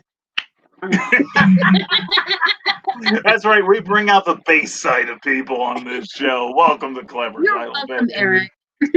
Yeah, really. Eric's been waiting for that all night long. Stumpy arms, one cup. Anyway, have you written for any media besides novels or novellas? I did some work with The Forge Studios. I did write some things for them a few years ago. I don't think I've done anything else outside of that. You were contacted to write screenwrite, but that didn't do. Yeah, I'm not a screenwriter. It's funny because people, once they find out you're a writer, they're like, hey, can you ghostwrite? So I tried ghostwriting, that didn't work. So you know that you can't do that, right? Hey, can you screenwrite? So you try that and figure out, nope, can't do that either. Have you done articles? Only for the Forge. Yeah. Right. That's about it.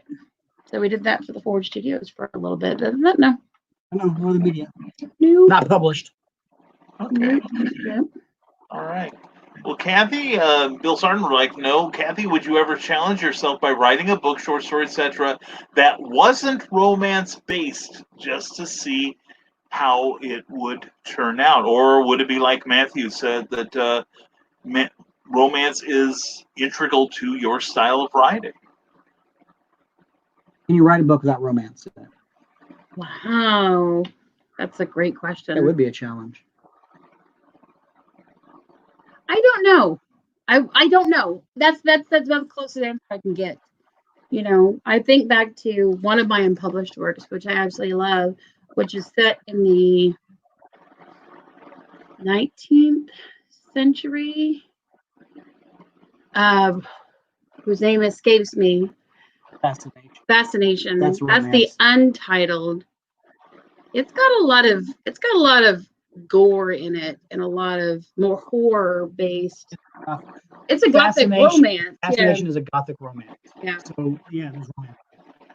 I don't think so. Ugh. Hold Me Loosely. I think Is I think if I didn't write romance, I would just throw it in. Hold Me Loosely is another romance. Yeah. All right. Well, David Atkins now is moving to tragedy.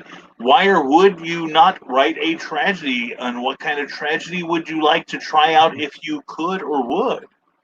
Can you see yourself writing a tragedy? That's where everybody dies in the end. You know, like Rogue One. Rogue One. I was going to say Romeo and Juliet or virtually anything Shakespeare wrote, but no, Midsummer Night's Dream was not a tragedy. That's true. That's true. That was not. That was a comedy.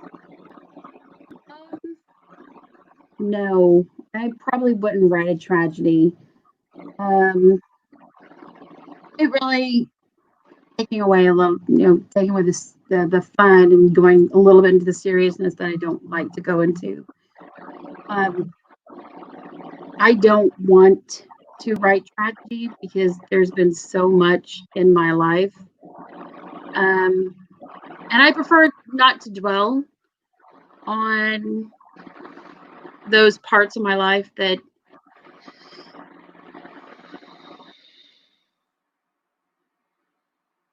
losing my mom and my brother and having a miscarriage between two of my children.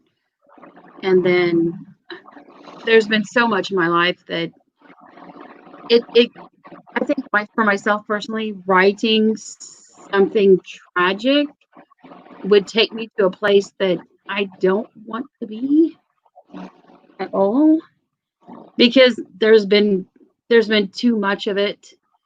So what I do instead is I focus on all the good things in my life, like my husband and my children, the friends and God. I know it's not what this is, but without God, right? When I lost my mom and my brother and a miscarriage and everything else, I wouldn't be who I am today just simply because of that. So to write a tragedy would be going to a really dark place that I don't want to be. And I would honestly just rather focus on writing books where people go through dark places and come out to such great, bright, hope-filled places. Because at the end of all those things that's happened to me, those tragedies in my life, I've always held on to the hope that this isn't going to be forever. This isn't going to last. This is just a moment. And that moment may last a week, a month, a day. And it's going to be over. And once that moment is over, the sun's going to clear, and the clouds are going to clear, and that sun's going to come out, and everything's going to be beautiful again. But going through those moments is what I like to write about, because you're going through them, right? They aren't there forever. They aren't going to last forever. And at some point, something really great's going to happen. And I want to see what it is. I want to be there for it.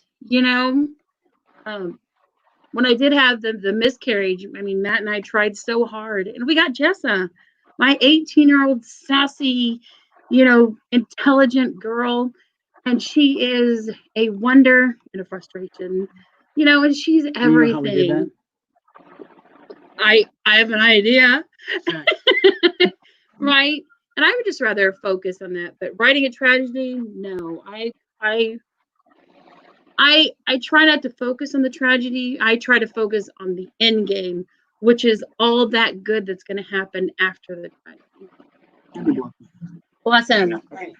I hear you. Yeah. This is why I like hanging around you guys.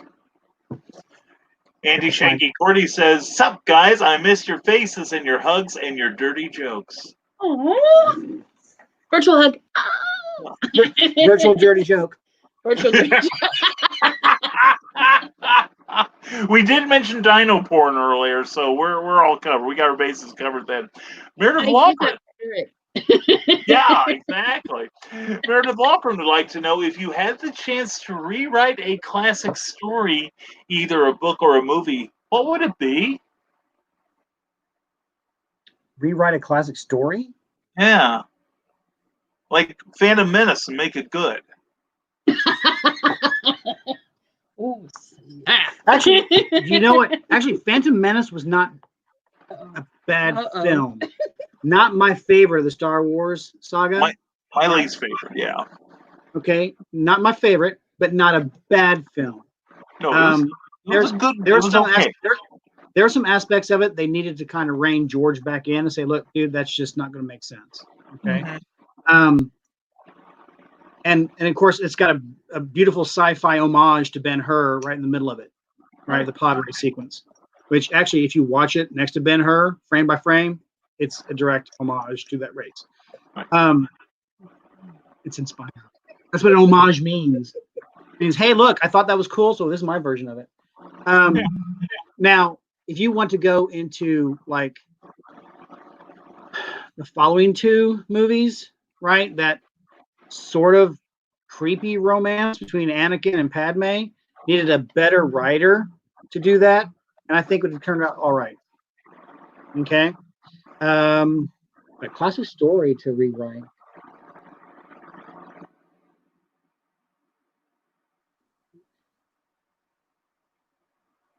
Moby Dick. Rewrite Moby Dick as romance. Go. 3, 2, 1. Call me Ishmael. There we go. Served aboard a whaling ship called the Pequod. And Captain Ahab, gender bendit, was a woman. Oh. And she falls in love with the white whale. Who happens to be a dinosaur. No. A whale. A dinosaur whale. So I have a manuscript that I'm going to send off to an editor.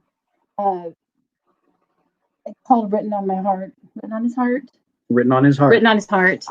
And it's sort of it's the story of David and Abigail? Bathsheba. David and Bathsheba. But if it was Bathsheba who was watching David take a bath, right?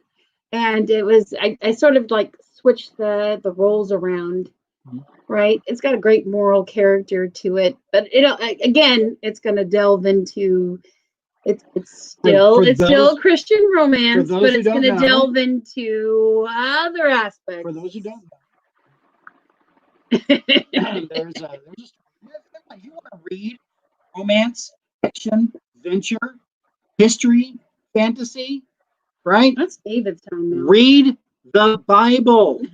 It's all there. There's a rom-com right in the middle of the thing, which is phenomenal, right? And there is all sorts of broken, hurting characters, people, real people with real issues, and how their faith in God brings them through it, and how God himself works things for his glory and their benefit. And one of them happens to be David. King David of Israel was standing on the rooftop of the palace, overseeing his kingdom, because it's good to be the king. And he looks over to this house, and on the rooftop, because that's where they put the baths, was a beautiful young woman, married woman. And he thought, that's the most beautiful woman I've ever seen. I must have her. And he did. So that was wrong, but makes a great story. So she's flipped the roles a little bit in her and written on his heart. And again, yeah, great moral lesson in it. Yeah. So A classic? No. I love Little Red Riding Hood though. that's so done. But it's been so done by so many people. Cinderella's been done by so many people. A lot of the classics have been rewritten in the romance genre Tom Sawyer. so well. Rewrite Tom Sawyer. Adventures of Huckleberry Finn. Right?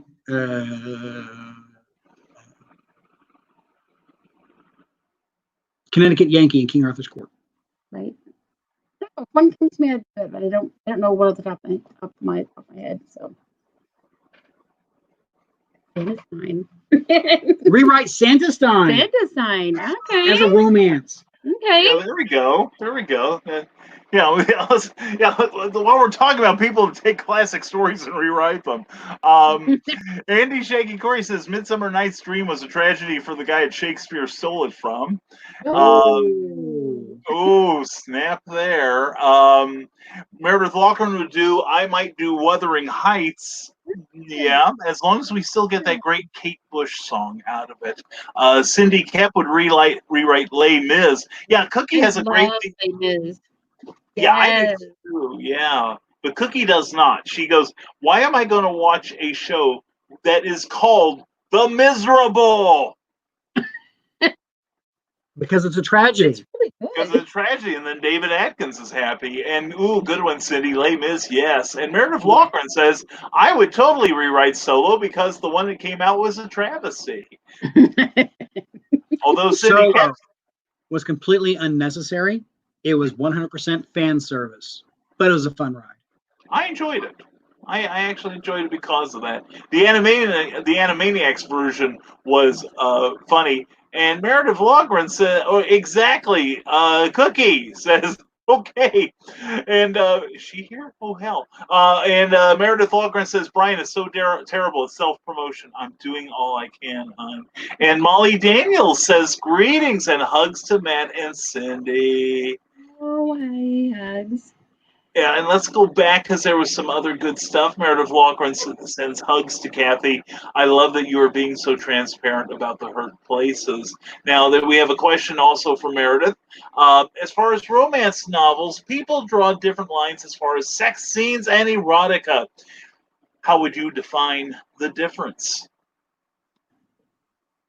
You want me to go on Go, that? yeah, you go. You go. You go. This ought to be I good. was thinking of my I- heat chart. That's what I was thinking of. But yeah. There you go. She had his heat chart based on hot peppers. I do have a heat chart, and I carry it around with me for different shows. You can probably dig it out if you know where it's at. No. No, okay. So I carried it on with me for different shows, and I love hot wings, right? Love hot wings, and there's different places you go to say, well, this is the hottest hot wing you'll ever have, and I'm like, yeah, right. There's only been one place I've ever went. They had a hot wing called The Wall, which means that they called The Wall because it's so hot, it's like you hit the wall. And stop. Yeah, it's hot. That's the hottest hot wing I've ever had. It's like eating straight heat. All right. So what I did for my books is I created a pepper chart. And a pepper chart starts with like a bell pepper. It's just sweet bell pepper, right? So that's where As You Wish is. Right? So As You Wish, right? That's your bell pepper. That's your sweet romance. We call it our Hallmark romance. They meet, talk, fall in love. It's still sweet, right? It's very, very sweet. So if anybody says, well, I love Hallmark movies, we're like, okay, As You Wish is perfect, right? I mean, that's about it. I think they do kiss in the book. There's a lot of talking, a lot of communication. There's some hand holding toward the end, right? So that's it. Um, then you have the polar opposite, which is Underneath My Innocence, right? That was This is like a Carolina Reaper here, right? Yes, it is. Yes, it is. As far as sex scenes, people draw different lines. How do I define the difference? The difference is probably descriptors. That's where I was going. In a lot of sex scenes or erotica, it's like the author describes what they're doing. Okay? Like we're adults, we know hands can go someplace, bodies can go somewhere. Okay? When Cathy writes it, it's more sensual. How the characters are feeling, what they're experiencing, right? Not necessarily of tab A into slot B. It's more like, right, what emotional responses the characters have to the experiences they're having. I want the reader to be there. I want them to, see, taste, touch, engage all of the senses.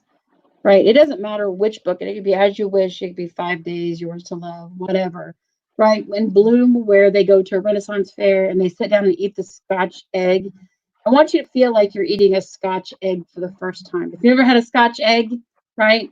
It's a hard-boiled egg that's wrapped in sausage and breadcrumbs and deep fried. Yes. Which is amazing. You're Scottish.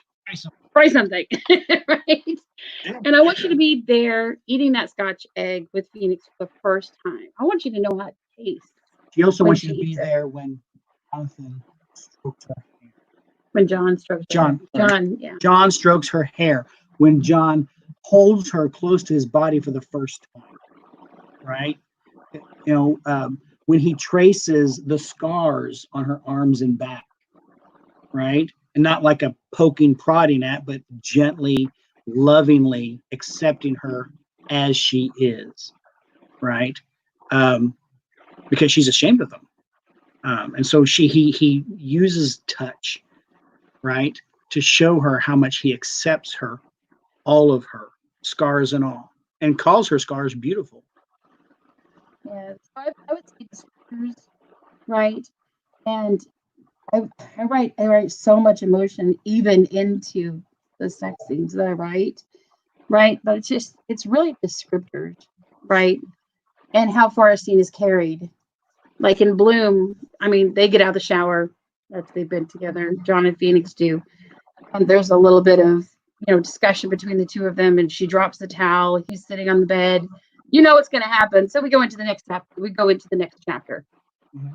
Okay. So that's about as racy as you're going to get. There's no description of body. There's even scenes in Blossom where they take a shower together, but it's not describing his physical attributes, what he looks like, or even what she looks like. It's more like how they feel about one another. For the first time, John hands her the washcloth, and he's like, I would like you to wash my body. Well, why is that? And she says, why do you want me to do that? And he says, because I want you to know that, my feel under your hands, it's about touch. She needs know touch. Her former husband whipped her mercilessly. Yeah. So physical touch from him was always going to be painful. And she had to learn that Tom was going to be loving. And it's such a beautiful scene. You think, to a couple of people in the shower, insert sexy music here. Well, not really. Mm-hmm. It's more like just a beautiful moment. And I wanted to write that between John and Phoenix because Phoenix needed that. And John was more than willing to give that to her. There's a comment here. This segment perfectly into it. David Atkins has a comment up here, and Meredith Logren I'm sorry if I totally butchered your name. But she has a comment right below it, right? That As far as romance novels, people draw different lines. we just did that one. Okay. Maybe I meant anyway. David Atkins has a comment up here. Says my wife is always astounded by the way I feel. Right? Yes. How about that? we get that. There you Yeah, go. we got it. There you go. Always astounded by the way I feel when she walks around the house in underwear, or when she's sleeping. I stare at her. As an artist, I love looking at her, but as a man, she is sexy. They don't put that often in books. We need to read the Zoom series. David Atkins, you can put another punch in your man card, brother, because that's exactly how a man's supposed to feel about his wife. That's how I feel about. Yeah, Kathy Jo will walk around the house, or she'll be, changing clothes, whatever, and I stop and I stare. I have to, because she's beautiful, and I tell her so. You are. You're beautiful. Every bit of you, all of you, all y'all. Right? And I am blessed to have a beautiful wife. And it doesn't matter that, she's not a size 1, 2, 3, whatever supermodel body, but she doesn't have to be. She's beautiful. Her body is beautiful. Her face is lovely. And her soul is, I can't put it into words. And yeah, I stare at her when I sleep, or when she sleeps. I stare at her. I watch her breathe. I hold her close to me. I watch her when she walks to the house. It's a pet peeve of her that I stare at her a lot, but I do so because I'm just enamored with her.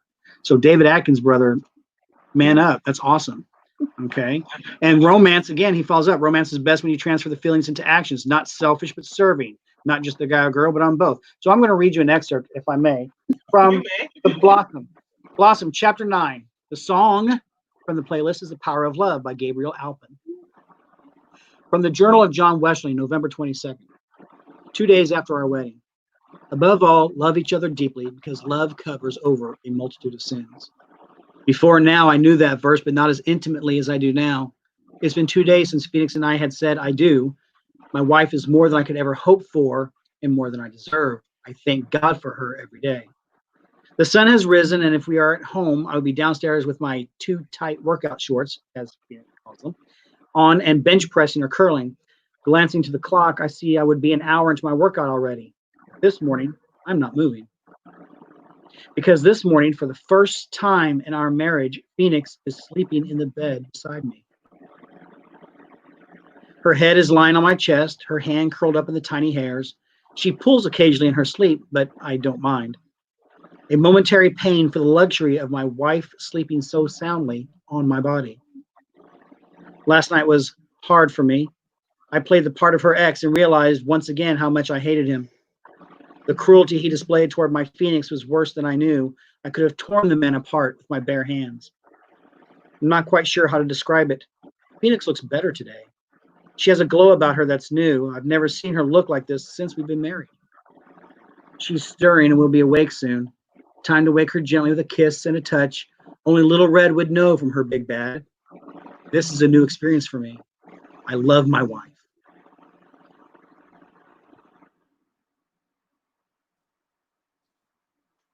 Definitely. Big applause on that one, seriously. And Rick Bradley agrees about, same with me, David. There are things that my girlfriend could be doing and I just fall for her again, or just little things that will make me smile. When we are eating dinner, I know how good I cooked if she's sitting there doing a little dance while she's eating. I just love it.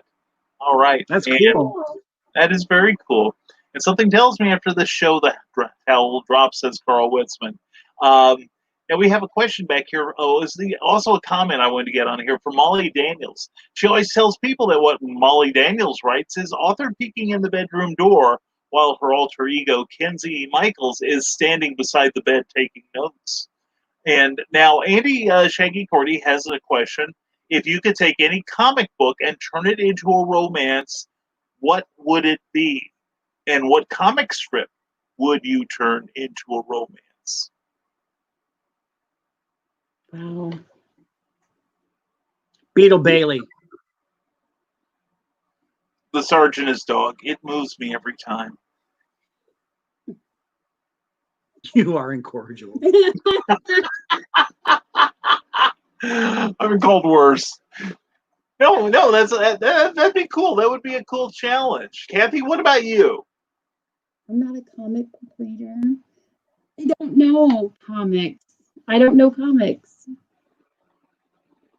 I know Peanuts, but that'd be weird. No, it wouldn't. No, it wouldn't. You I got don't Charlie know. Brown, the little redheaded girl, Yeah. Yeah. right? You got we got Lucy and Schroeder. You got all sorts of I would like Lucy and because you like the music. Schroeder was my favorite. You got Schroeder and Beethoven. Yeah. I could probably do that one. See? Yeah, probably that one. I'll tell you, that's a great question, Andy. My answer would be the Phantom. The Phantom. Diana Palmer. Yeah. He had a love interest in the comic strip and the comics. Oh yeah, especially one where you have to spend time apart and all. Yep. So that would be my choice. And Carl Witzman observes that this is the easiest show that Brian's ever had to do. You're welcome. You know, it's easy to do a show when you have a great host, and Well- you are a great host. Well, Mhm. thank you. Well, I credit my guests entirely. Rick Bradley, and I mean that sincerely. Rick Bradley says Spider-Man used to have a lot of romance when he was married to Mary Jane. I've still not forgiven Marvel for breaking them up. Well, they're back together in the comic. That's not canon. Yeah. The newspaper strip ignored it. Yeah. For those of you who don't know, in Spider-Man about 15 years ago, or close to 35 now, Peter Parker and Mary Jane got married. And they were man and wife for the longest time. Then about 10, 15 years ago, Marvel decided to split them up, and she sold their marriage basically to Mephisto. I don't buy it either. But they've gone back together in the main comic. So I've been reading the trade paperbacks on that. That's Spider-Man, Amazing Spider-Man, Spectacular Spider-Man, Web of Spider-Man. Yeah. There's like half a dozen Spider-Man comics, and I bet Andy knows what they are. Andy knows what they are. Yeah. And Andy, which of the comics has them still together? Not split and back, but still together. The newspaper strip did. Then that's the only canon one. Yeah, there we go. I agree.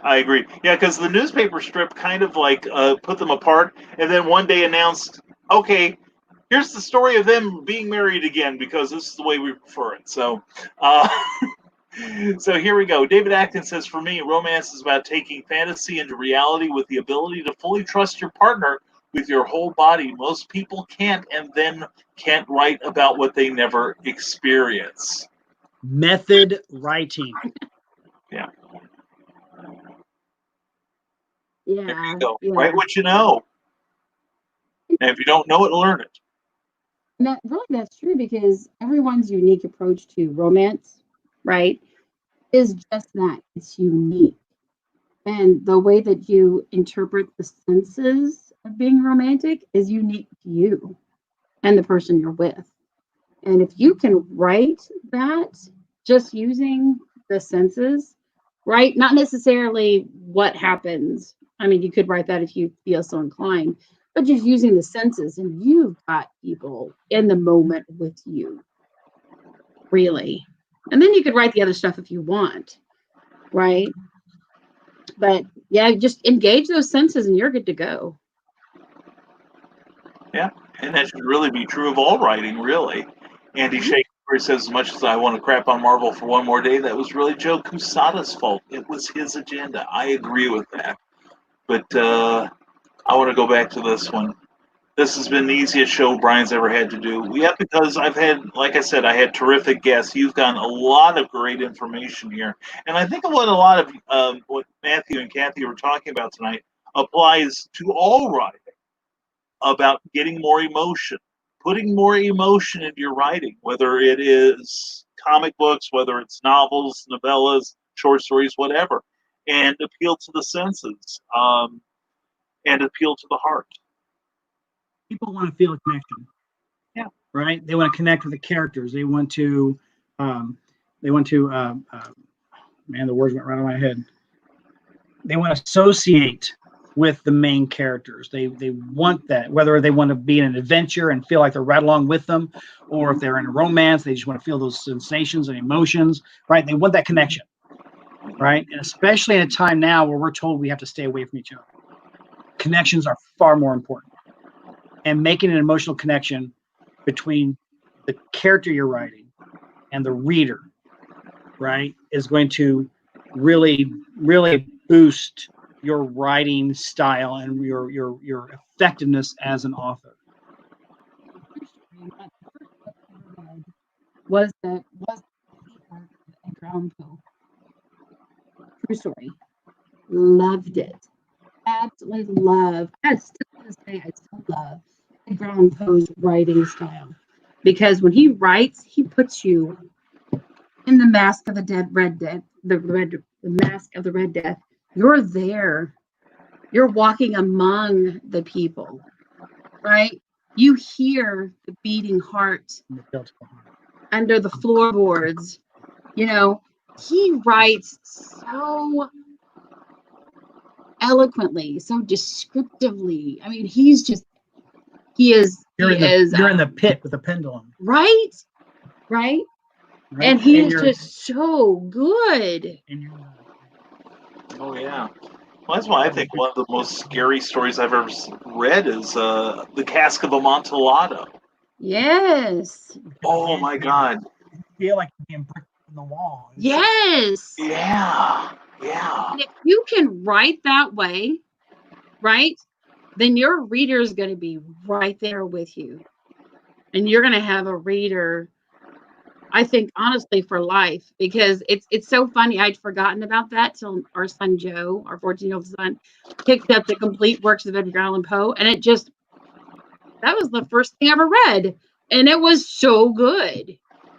It was so good. In college, I picked up, I was trying to think of the name, Thomas Harris wrote Silence of the Lambs, and he did a follow-up novel, I believe, called The Red Dragon, right? And in college, I was looking for something to read, and I picked up Silence of the Lambs.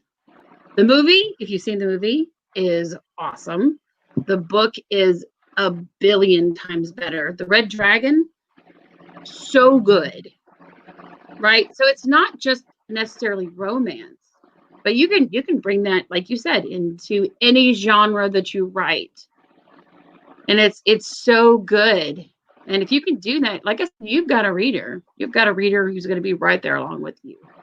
And I have been so blessed. Gwen Sargent is one of my ARC readers, right? And she's been with me since my very first book, As You Wish, right? Annabelle Garcia, who's also a writer herself, I absolutely adore her feedback, because she comes back to me and she says, I love this, and this is why. I hate this, and this is why. This is okay, leave it. Right? And she just straight up tells me it, and she'll send me snippets of work. She's, what do you think of this? And I get to do the same thing with her that she does with me, and that's to give that honest feedback. And we can either accept that, the feedback we're given about it from each other, or not, and that's fine. But it's still getting that feedback, you know. It's very important. And Carl Witzman, I think we're going to let you have the last word here. This type of connection helps the author and the artist too. Mm-hmm. I agree completely. And Andy Shaggy Cordy has been a huge Poe fan, and I don't blame you. I have been too. I'm hearing thunder outside, so. And David Atkins can relate to it because of his life and what he has done in it. Love is not impossible to find, and losing it killed me in more than one way. I survived, but at a cost, and that is romance I refuse to write. He loved a girl with all his soul and was forced to walk away. Not many know that pain, but love can always be found again, because you need to find one you truly love and trust. And Rick Bradley says, there's a book, there's your book right there, friend. Exactly. And it can be all over. Find inspiration anywhere. Thank you for sharing that, David. Thank you all. And thank you, Carl. And most of all, thank you, Cathy and Matthew Jackson. You, as always, have been a delight and a wealth of knowledge. It's such a pleasure being on your show, and all the comments are just amazing. You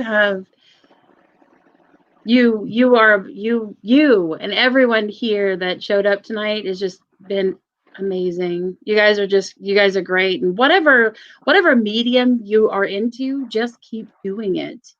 I mean, I've seen Andy's comics. They are awesome, right? Trevor Hawkins just inspires me every time we talk and every time I see his stuff, you know. And I mean, everybody, Michaela doing her first book, and Teresa Dunn, just continuing what she's doing, and Rick getting his first one out there and working on a second one. I mean, there's like, it just go through the people who showed up here tonight. Bishop just grinding it every single day, just and everybody. I mean, it's very humbling to be a part of a group of people who have so many gifts and talents, right? And I'm awestruck just about every single time that I get to be a part of everything that everybody's doing. But I would like to say that Cathy Jackson's books with friends on Facebook, it's an open group. Come post your stuff. Tell people about you. Put your links up. You never have to ask my permission. Just go in there and do it and just say, this is who I am. This is what I do, and this is what I love to do. This is what I've been gifted to do, and I want to share it with you. Right? And just go into it. I mean, you're more than welcome to follow me on any social network, and I'll throw my card up real quick that I'm on, that you're more than welcome to do, right? You're more than welcome to follow me there, I post silly stuff, sometimes some serious stuff, but it's all about just how, we can help each other and be kind to each other and just, be a part of each other's lives in any way that we possibly can. And just keep grinding, guys. You have this, and you're all it's just amazing to be around everybody. So thank you so much. All right. And we're getting the love from Trevor Hawkins there, Rick Bradley, and Carleen, thank you so much. And Andy, Shaggy, Cordy, you guys have seen the comics and sketch cards on my table. It shows what is one genre you'd like to see me get more of on my table? Quick answer. Go, Matt.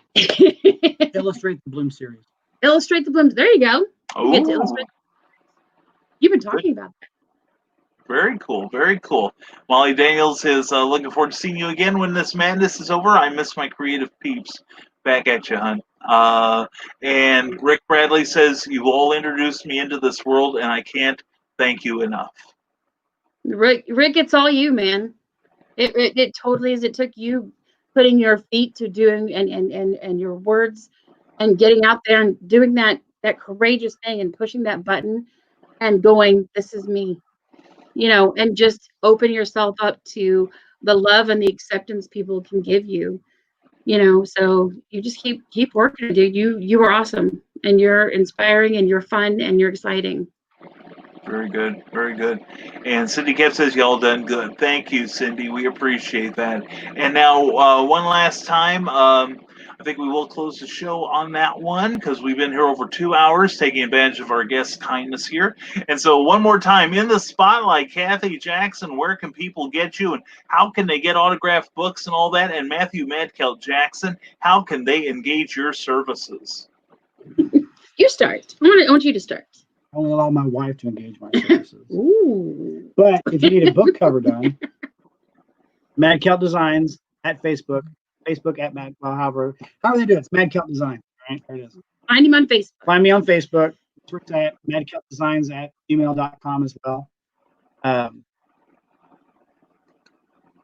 Ebooks, formatting, graphic design, arts, graphic design, all the good stuff. Yeah, check out the page. Yep. The pin post on my Facebook page has all the information there. And I am author Cathy Jackson. I don't even know what that camera is. It's right in the center. Author C. Jackson on Amazon. Amazon, you can find me at Cathy Jackson, Facebook, Author C. Jackson, Instagram. BookBub, I'm Cathy Jackson, and Twitter, I'm Author C. Jackson as well. So, yeah. And, I do have about 10 copies of my novellas and novels. And the novels are $15 a piece. The novellas are 10, free shipping, and I'll be happy to sign those and send them wherever you need. Or author T Jackson on Facebook. Yeah. As a messenger, let her know what you want, and PayPal is always acceptable. He's All right. creative. Beautiful, beautiful. All right. Well, once more, guys, thank you very much for being here, and hope you hang around for a minute after we close the show off, so I can thank you properly. So I'm going to mute your microphone. You guys can back at you, and you guys can canoodle for a minute or two while I close out the show here. So, and they're off anyway. And anyway, thank you all for watching the show. Thank you all for your great comments. We really appreciate your participation. That's what we love, is the interactivity here. And of course, I'm Brian K. Morris. I too have things for sale. Books like Santa's Sign and The Haunting Scripts of Bachelor's Grove. And of course, the action classic, the original Skyman Battles, Master of Steam. And these two books here have covers by the one, the only Trevor Hawkins, who is awesome. Also, we have comic books coming out from Terraform Comics and other sources. So please sign up for my newsletter. Go to risingtide.pub, and you can sign up for the monthly newsletter. It is free. We have all kinds of humor, all kinds of crazy links that we put in there, and guest editorials. And just subscribe to the thing. And sometimes we even offer free books and heavy discounts on others. So anyway, please follow us on Facebook. Please, when you see us on YouTube, on our YouTube channel, please give this subscribe to our channel, hit that little bell, and give a like to the video. Also, we want to thank Geek Insider, Comic Book Advocates, and Terraform Comics for their continued support, and comicspriceguide.com and journeyintocomics.com. So anyway, thank you all for being here. We're good to be back tomorrow morning with a new episode of Nevermind the Furthermore at 10 a.m., 9 a.m. Central Time. And please join us next week for another clever title pending, when we are going to have the one, the only, the amazing, the real-life queen of the paranormal, Kadrolsha Ona Carol. She will be visiting us. She writes comic books. She is a movie star. She is in airports. Ask her how that happens. And she's also a woman who is not only seizing every opportunity she can, she is creating her own. So please join us next week for Kadrolsha Ona Carol, and you will be amazed. She's awesome. She's wonderful. So anyway, folks, thank you again for being here on Clever Title Pending. I hope you've enjoyed it as much as I have. Please share this video with everyone you can, because our egos demand it. Anyway, please share it. And please check out any of the links you might have seen in this show. So anyway, folks, this is Brian K. Morris, hoping you have a great rest of your day. And remember, as always, stay smart, stay safe, wash your damn hands, and never apologize for being awesome. Have a great day, everyone. Take care. Thank you for tuning in to Clever Title Pending, a Rising Tide Publications and Brian K. Morris production. A member of Comic Book Advocating Network and sponsored by GeekInsider.com. Become part of our show with sponsorship and advertising opportunities. For details, contact advertising at geekinsider.com or visit podcast.geekinsider.com. The Geek Insider podcast is available on your favorite app, so please hit the follow button and share it out to your friends, because if you don't, you might have to turn in your geek card.